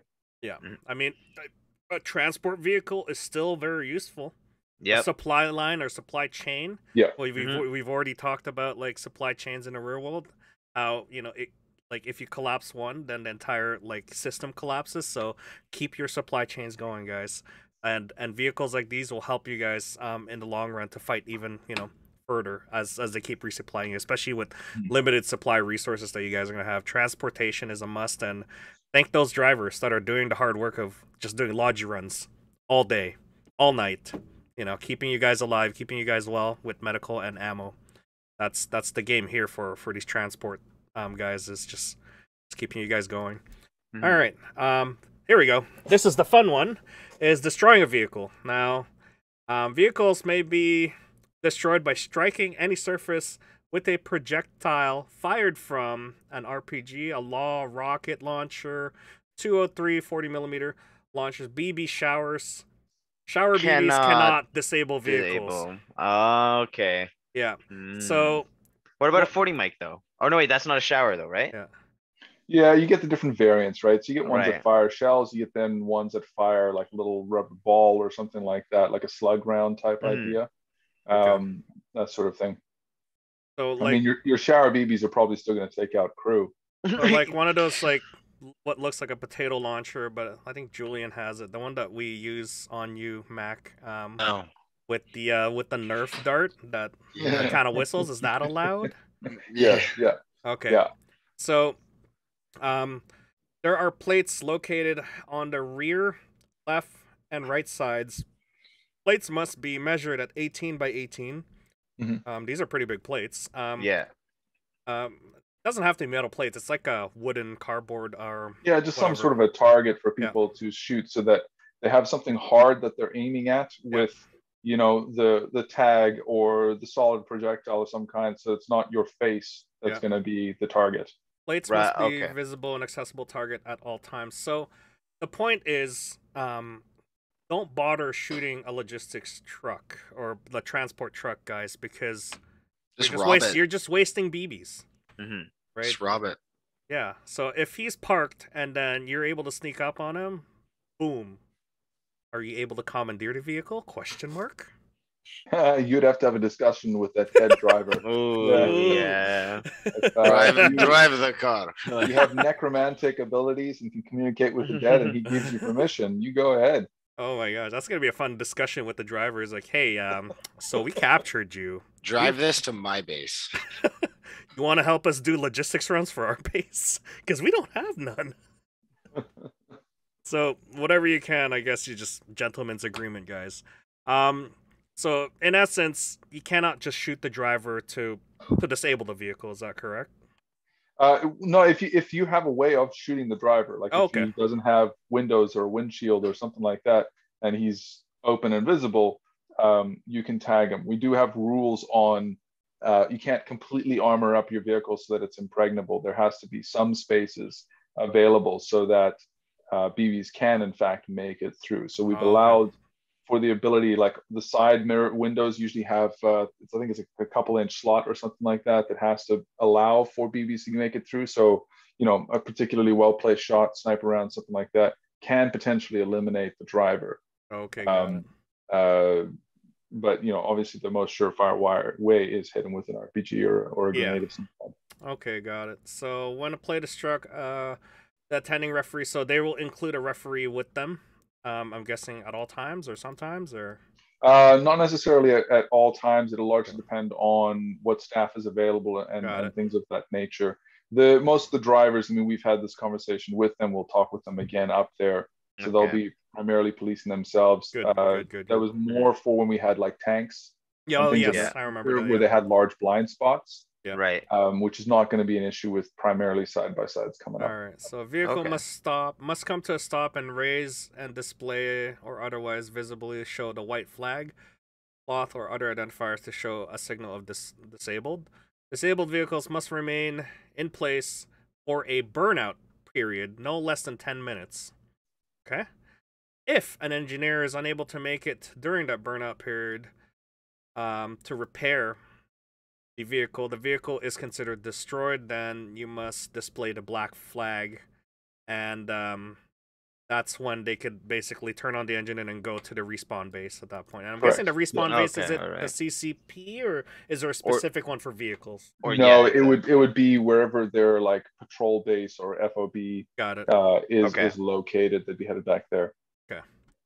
And then is there like a sort of timer that you have for how long that they're going to be out for, or are they allowed to be right back in as soon as they reach home base? Actually, I think we had it written down there. Maybe we don't. It doesn't say. Oh, I think it was just a case of when you head back. As soon as you make it back to your spawn point, you can turn around and head back into the game. Okay. Yeah, that's. You've already spent 10 minutes at least sitting out there in the field. Yeah, and you have to drive Time back it takes too. to Yeah. drive back before you're back in. That's sufficient. So an engineer doesn't have to maintain it at the FOB, so he could be out there. No. The engineers are intended more to be like out in the field type thing, and if they're in the area, they can get the vehicle back up and running the same way that medics do with players. Okay.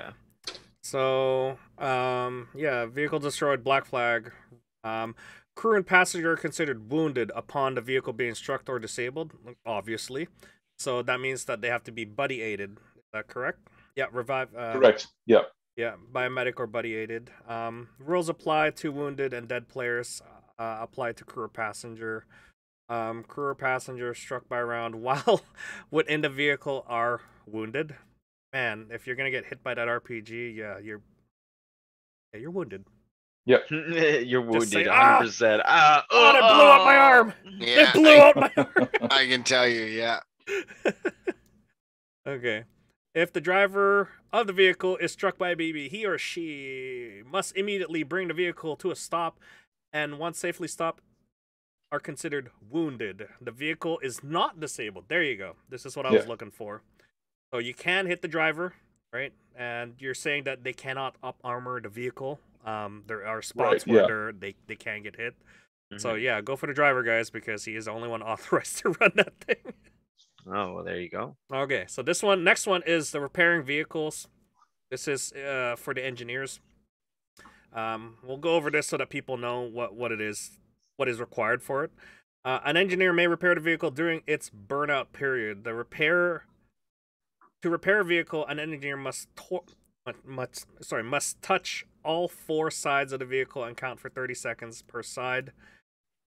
Touch must be maintained for full 30 seconds, or the counter restarts. An engineer. So 2 minutes to revive a vehicle. Essentially, yep. Yeah, Okay, 2 minutes. all right. If an engineer successfully repairs a vehicle in the field, it may lower its white flag and now is considered back in play. Multiple engineers may be used concurrently. Each side must be touched by an engineer for 30 seconds. How many engineers are there in each side? I think we have 2 per side. At this point. Okay.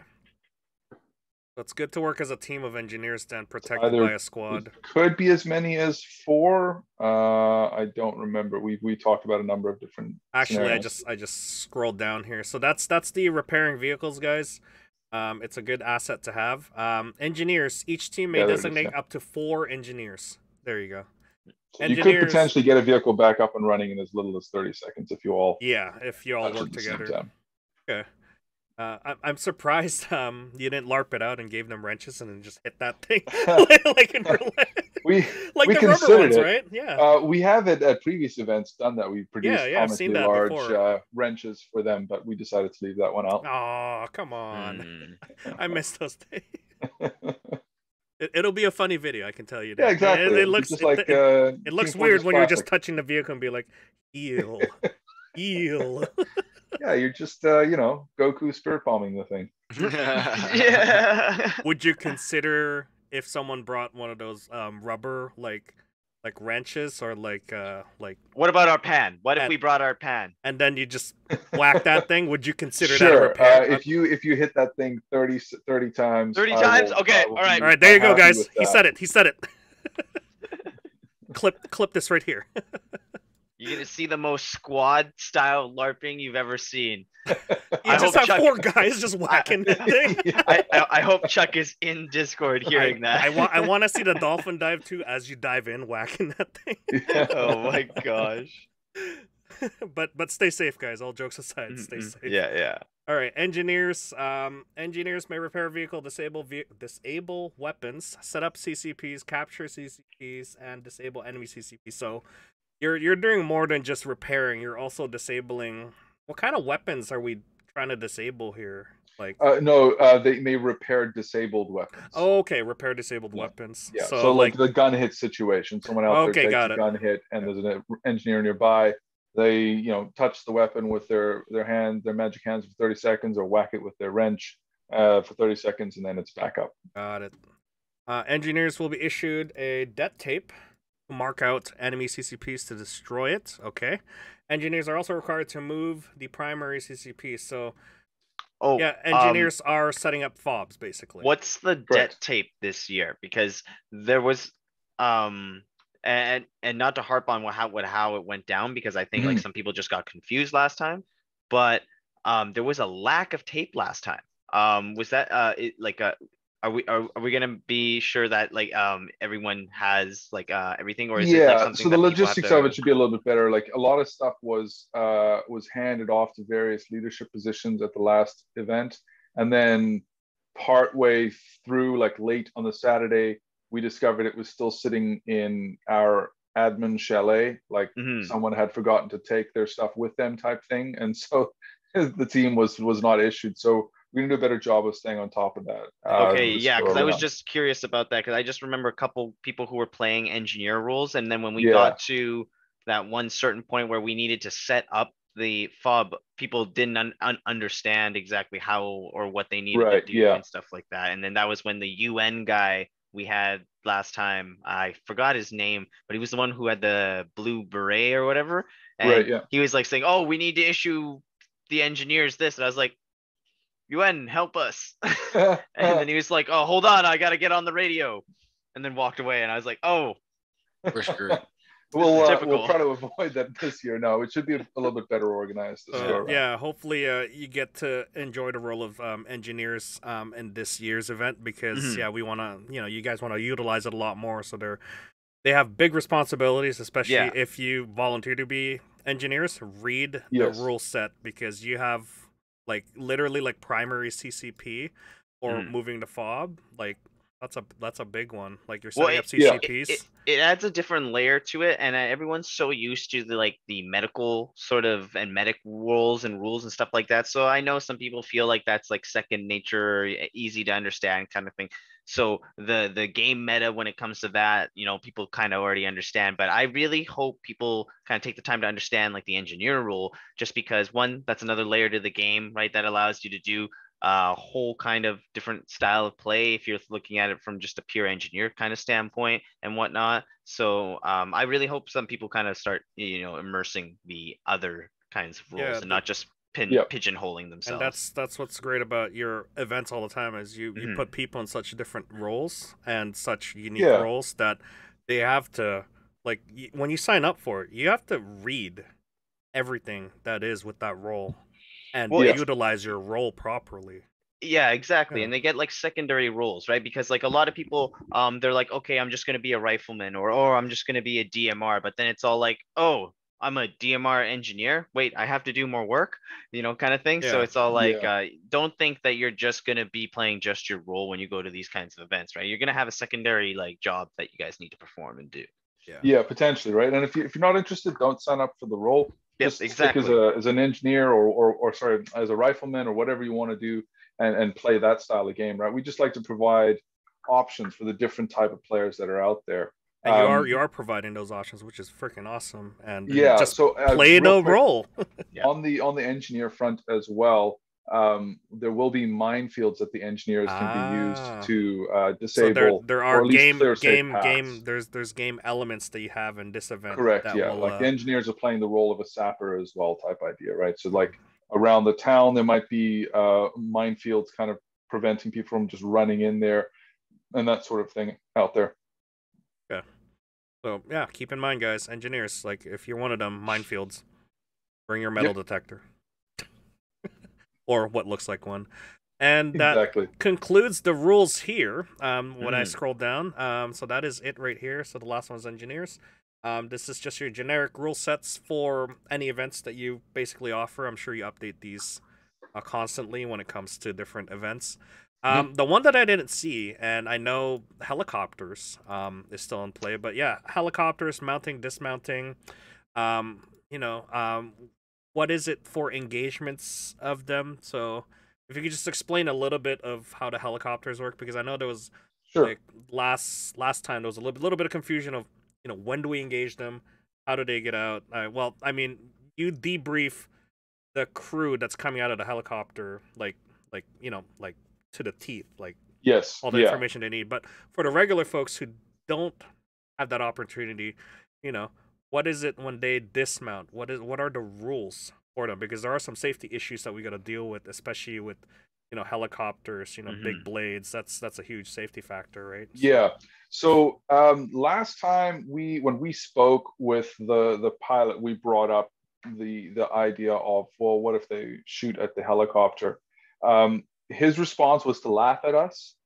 Because he's like, well, like if you're shooting a BB at the helicopter while the rotors are still spinning, the wash is just gonna blow it away. So like the pilot or the owner of the company didn't seem particularly worried about BBs necessarily being fired at it. So I mean, don't be shooting directly at the helicopter. There's no reason to do that. What are your BBs going to do to the helicopter except result in a $5 million destruction of property type situation, right? Like it's stupid. But the guys dismounting, don't fire at them until the helicopter starts to lift off, is what we're asking for. Like one, the wash is going to make it so that you can't hit them anyway. Two, the situation with the helicopter, there's a lever on the door that if you hit it, the whole door falls off. It's a safety feature of the helicopter. But to hook that back up is like a couple of days downtime, a fair amount of money if the door is damaged. That safety feature, I think, may or may not be like a one-use item type thing. So part of the briefing that the helo guys received is an hour-long safety thing where they actually drill getting in and out of the helicopter before the thing even takes off. Yeah. Specifically to avoid that one item, which will basically put the helo guy out of business for a couple of days, right? So let the guys get out of the helicopter. Don't be panicking them by shooting at them as well. Let them get out. Once the helicopter has lifted off the ground, then you can start to engage them. Okay. And so the people coming out of the helicopter, they have their own set of procedures to follow. Correct. When the helicopter lifts, they usually have to wait for a couple of seconds until they can move around, correct? Yeah, I mean, it's, as I say, it's a case of once the helicopter has started to lift off of the ground, it starts to become a little bit safer. The issue is the downwash from the rotors is going to blow anything loose around like crazy. So it's going to kick up a potential dust cloud depending on how dry it is. Any loose scrub is flying around. So for safety reasons, the dismounting players are instructed to remain with heads down until the helicopter has reached a particular altitude, which you can tell by how much wind is hitting you in the back of the head. And at that point, it is now safe for you to look up and stuff like that.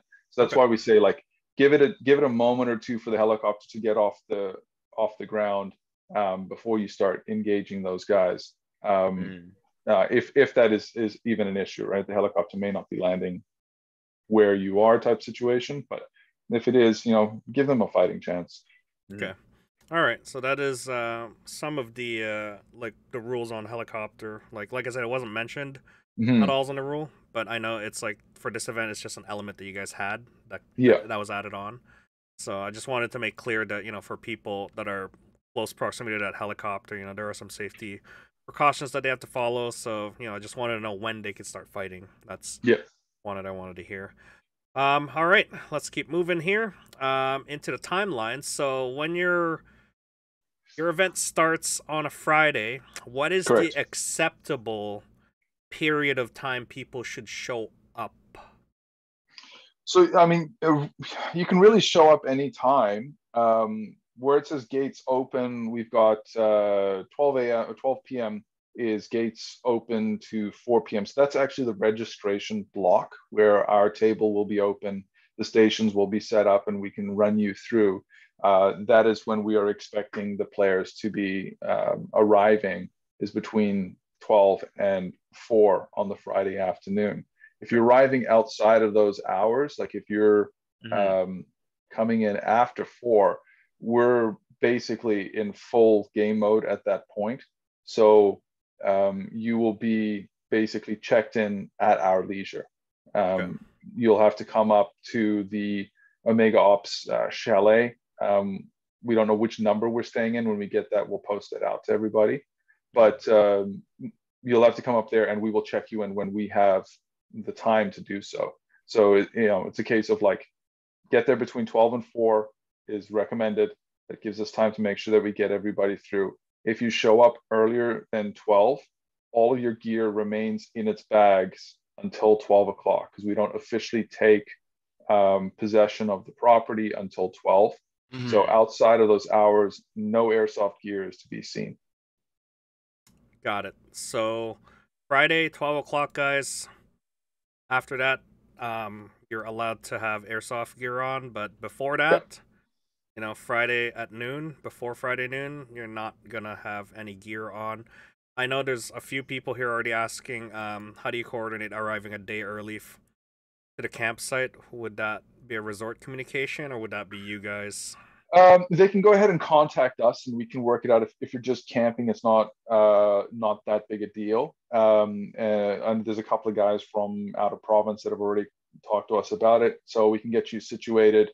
The thing is, keep in mind that there's 300 odd people that are showing up to this thing, and a fair number of them are going to be camping on the property. So if you're showing up on the Thursday and pitching your tents, if you've pitched it in a way that is very self-centered and stupid, we are going to tell you to move your tent. So, just keep that in mind. If you're showing up early, pitch it in such a way that other people can use the spots along with you. It's not a big campground, so people are going to have to get close and get comfortable in certain areas. We're going to do our best to try and have everything sort of like marked out where you can set up and park and all that kind of thing. We're not going for like red and blue camps. We would prefer to see people mingling off field. Just like last year. Last year. Yeah, because part and parcel of this is like, look, when you're on the field, your opponents. When you're off the field, you're all a bunch of overgrown children running around in the woods. So it's a big gathering of airsoft communities, right? Make some connections with people outside of your normal circles. Okay. So a big one is driving there. How long does it typically take? Well, I mean, obviously that depends on where you're coming from. For us down Lower here mainland, Lower mainland, Vancouver, it's about a 5 to 6 hour drive straight up there, depending on how many breaks you want to take along the way. There is a place, it's called the Sugar Shack. It is, where is it? It's like 70 mile. So it's, part of the way up there. It is like a Montreal smoked meat and maple syrup little thing on the side of the highway as you're headed up there. Highly recommend that. It's really, really good. Just a bunch of meat on a bun, if you're into that sort of thing. Hell yeah. About 5 hours to get up there. Yeah, it'll process by that time. As far as helicopter timings go, I know you don't want to give away some of the secrets, but for people that, for those lucky few that have taken the helicopter, have paid for the They'll get their helicopter. orders just like Are- we did. Okay. They'll Yeah, get- yeah, yeah. What's the exactly. general order no, for no, them? No, no, no, No, boy. They no. received their orders. Okay, Yeah. like Oh. Helos will be coming in between 9 and 10. Those who are on the Helos, they've received their orders as to when they need to okay, meet up and when we'll be ferrying them across. As I said, there is an hour-long briefing that they need to receive, so they're obviously got to be up and out earlier. As for everybody else, the Saturday morning, obviously 9 o'clock is when the game starts, but you're going to be expected to muster sometime around about between 8 and 9 at your relevant spot, whether it's blue or red, so that you can start meeting up with your commander and getting there onto the field. The thing is, again, like, because BBs are being supplied, there are certain supply windows. If you show up outside of that supply window, you're waiting until the next one. So it's up to you. That's good. That's good. Yeah, I like that. Like, especially game start, if you're taking your time and you're not out there at the right time with meeting at game speech for 6 o'clock, you may not get that first load of BBs, in which case you're starting the game with nothing in your gun. Yeah. Oh man. Surrender. Just LARP it out. Just LARP it out. Yeah. So, we're not your parents. You know what the times are. Make sure that you set your alarms and get out there. Yep. Reasonable. Okay. I think that pretty much ends timeline there. Is there anything else you want to add in terms of like timeline for generally everybody? What should they be looking out for? I mean, we all know that the gates open at 12. You shouldn't be showing up at like 4. Yeah. Like preferably not. Yeah. I mean, like, it's probably going to take you a good half hour to 40 minutes to run through the registration process, right? So we've got a little bit of lag time between that, but like, we had a lot of guys who were camping last year who showed up really late. So we had actually broken down our registration and were getting set to move over into actually administering the game. And we had guys driving up and then wanting to do the check-in process.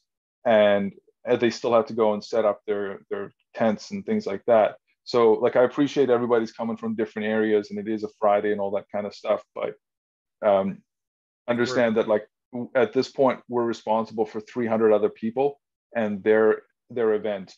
If you're going to show up late, you're a very low priority for me.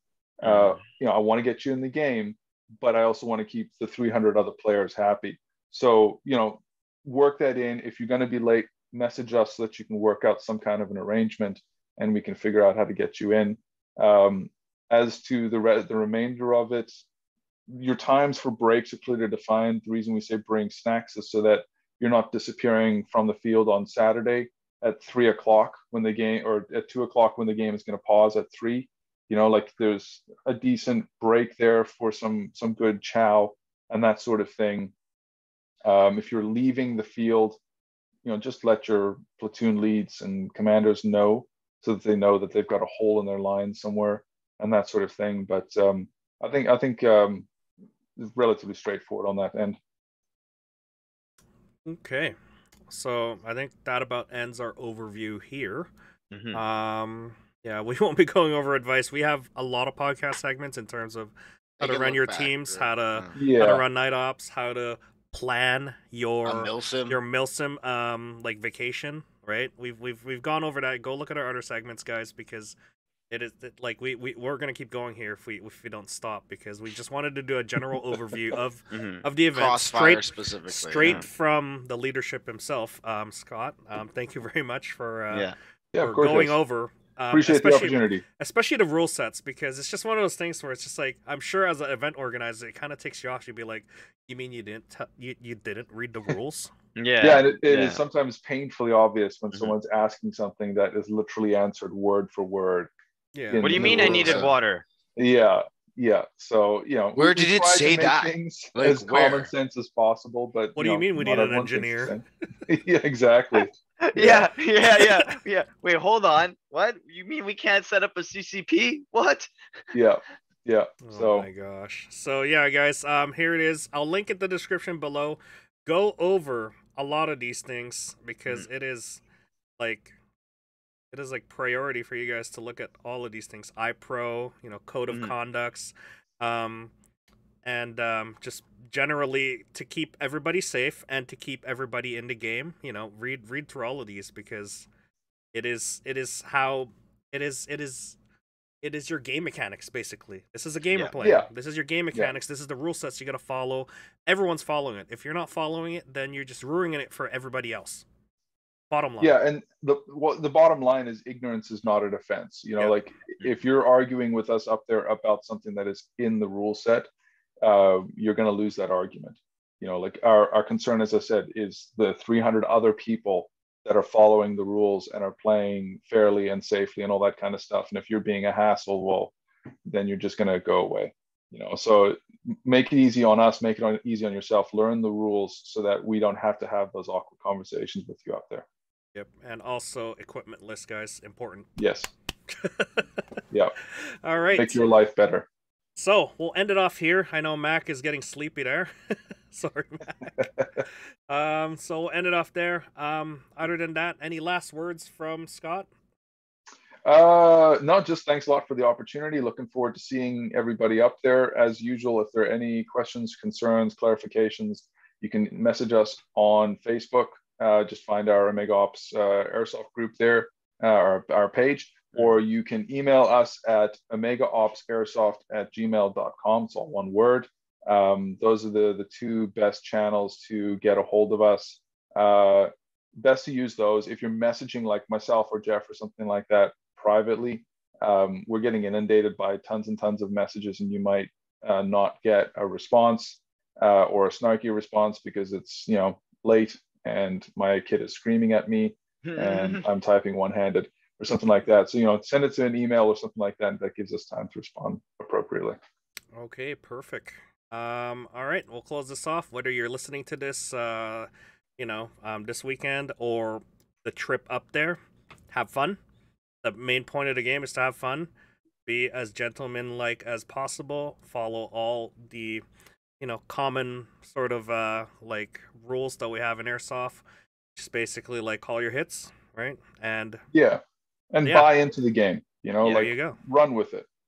Yeah, like there's a story behind this, there's roles, and you're just a small little wheel in that big picture, and you're helping push and develop that story further. So Crossfire 3.0 is probably going to be even more refined than this, and hoping that we get a bigger AO. we're gonna see what we can do. We got a couple of things out there. We'll see what we can do now that the pandemic seems to be disappearing, at least for now. We'll get on Jeff on that for providing us finding us a bigger AO at that point. Yeah, exactly. All right, so Tack, sorry, I've been doing all the talking. You go ahead and do the closing. All right. Well, hey guys, thank you for sticking around and listening. This has been episode 86 of the Panther Airsoft Folding Table Talk with our awesome guest Scott from OmegaOps. Hope you guys enjoyed this episode. We'll see you guys on the next one. Love, peace, and chicken grease, and don't forget to like, subscribe, and hit that bell notification. All right. Goodbye, guys.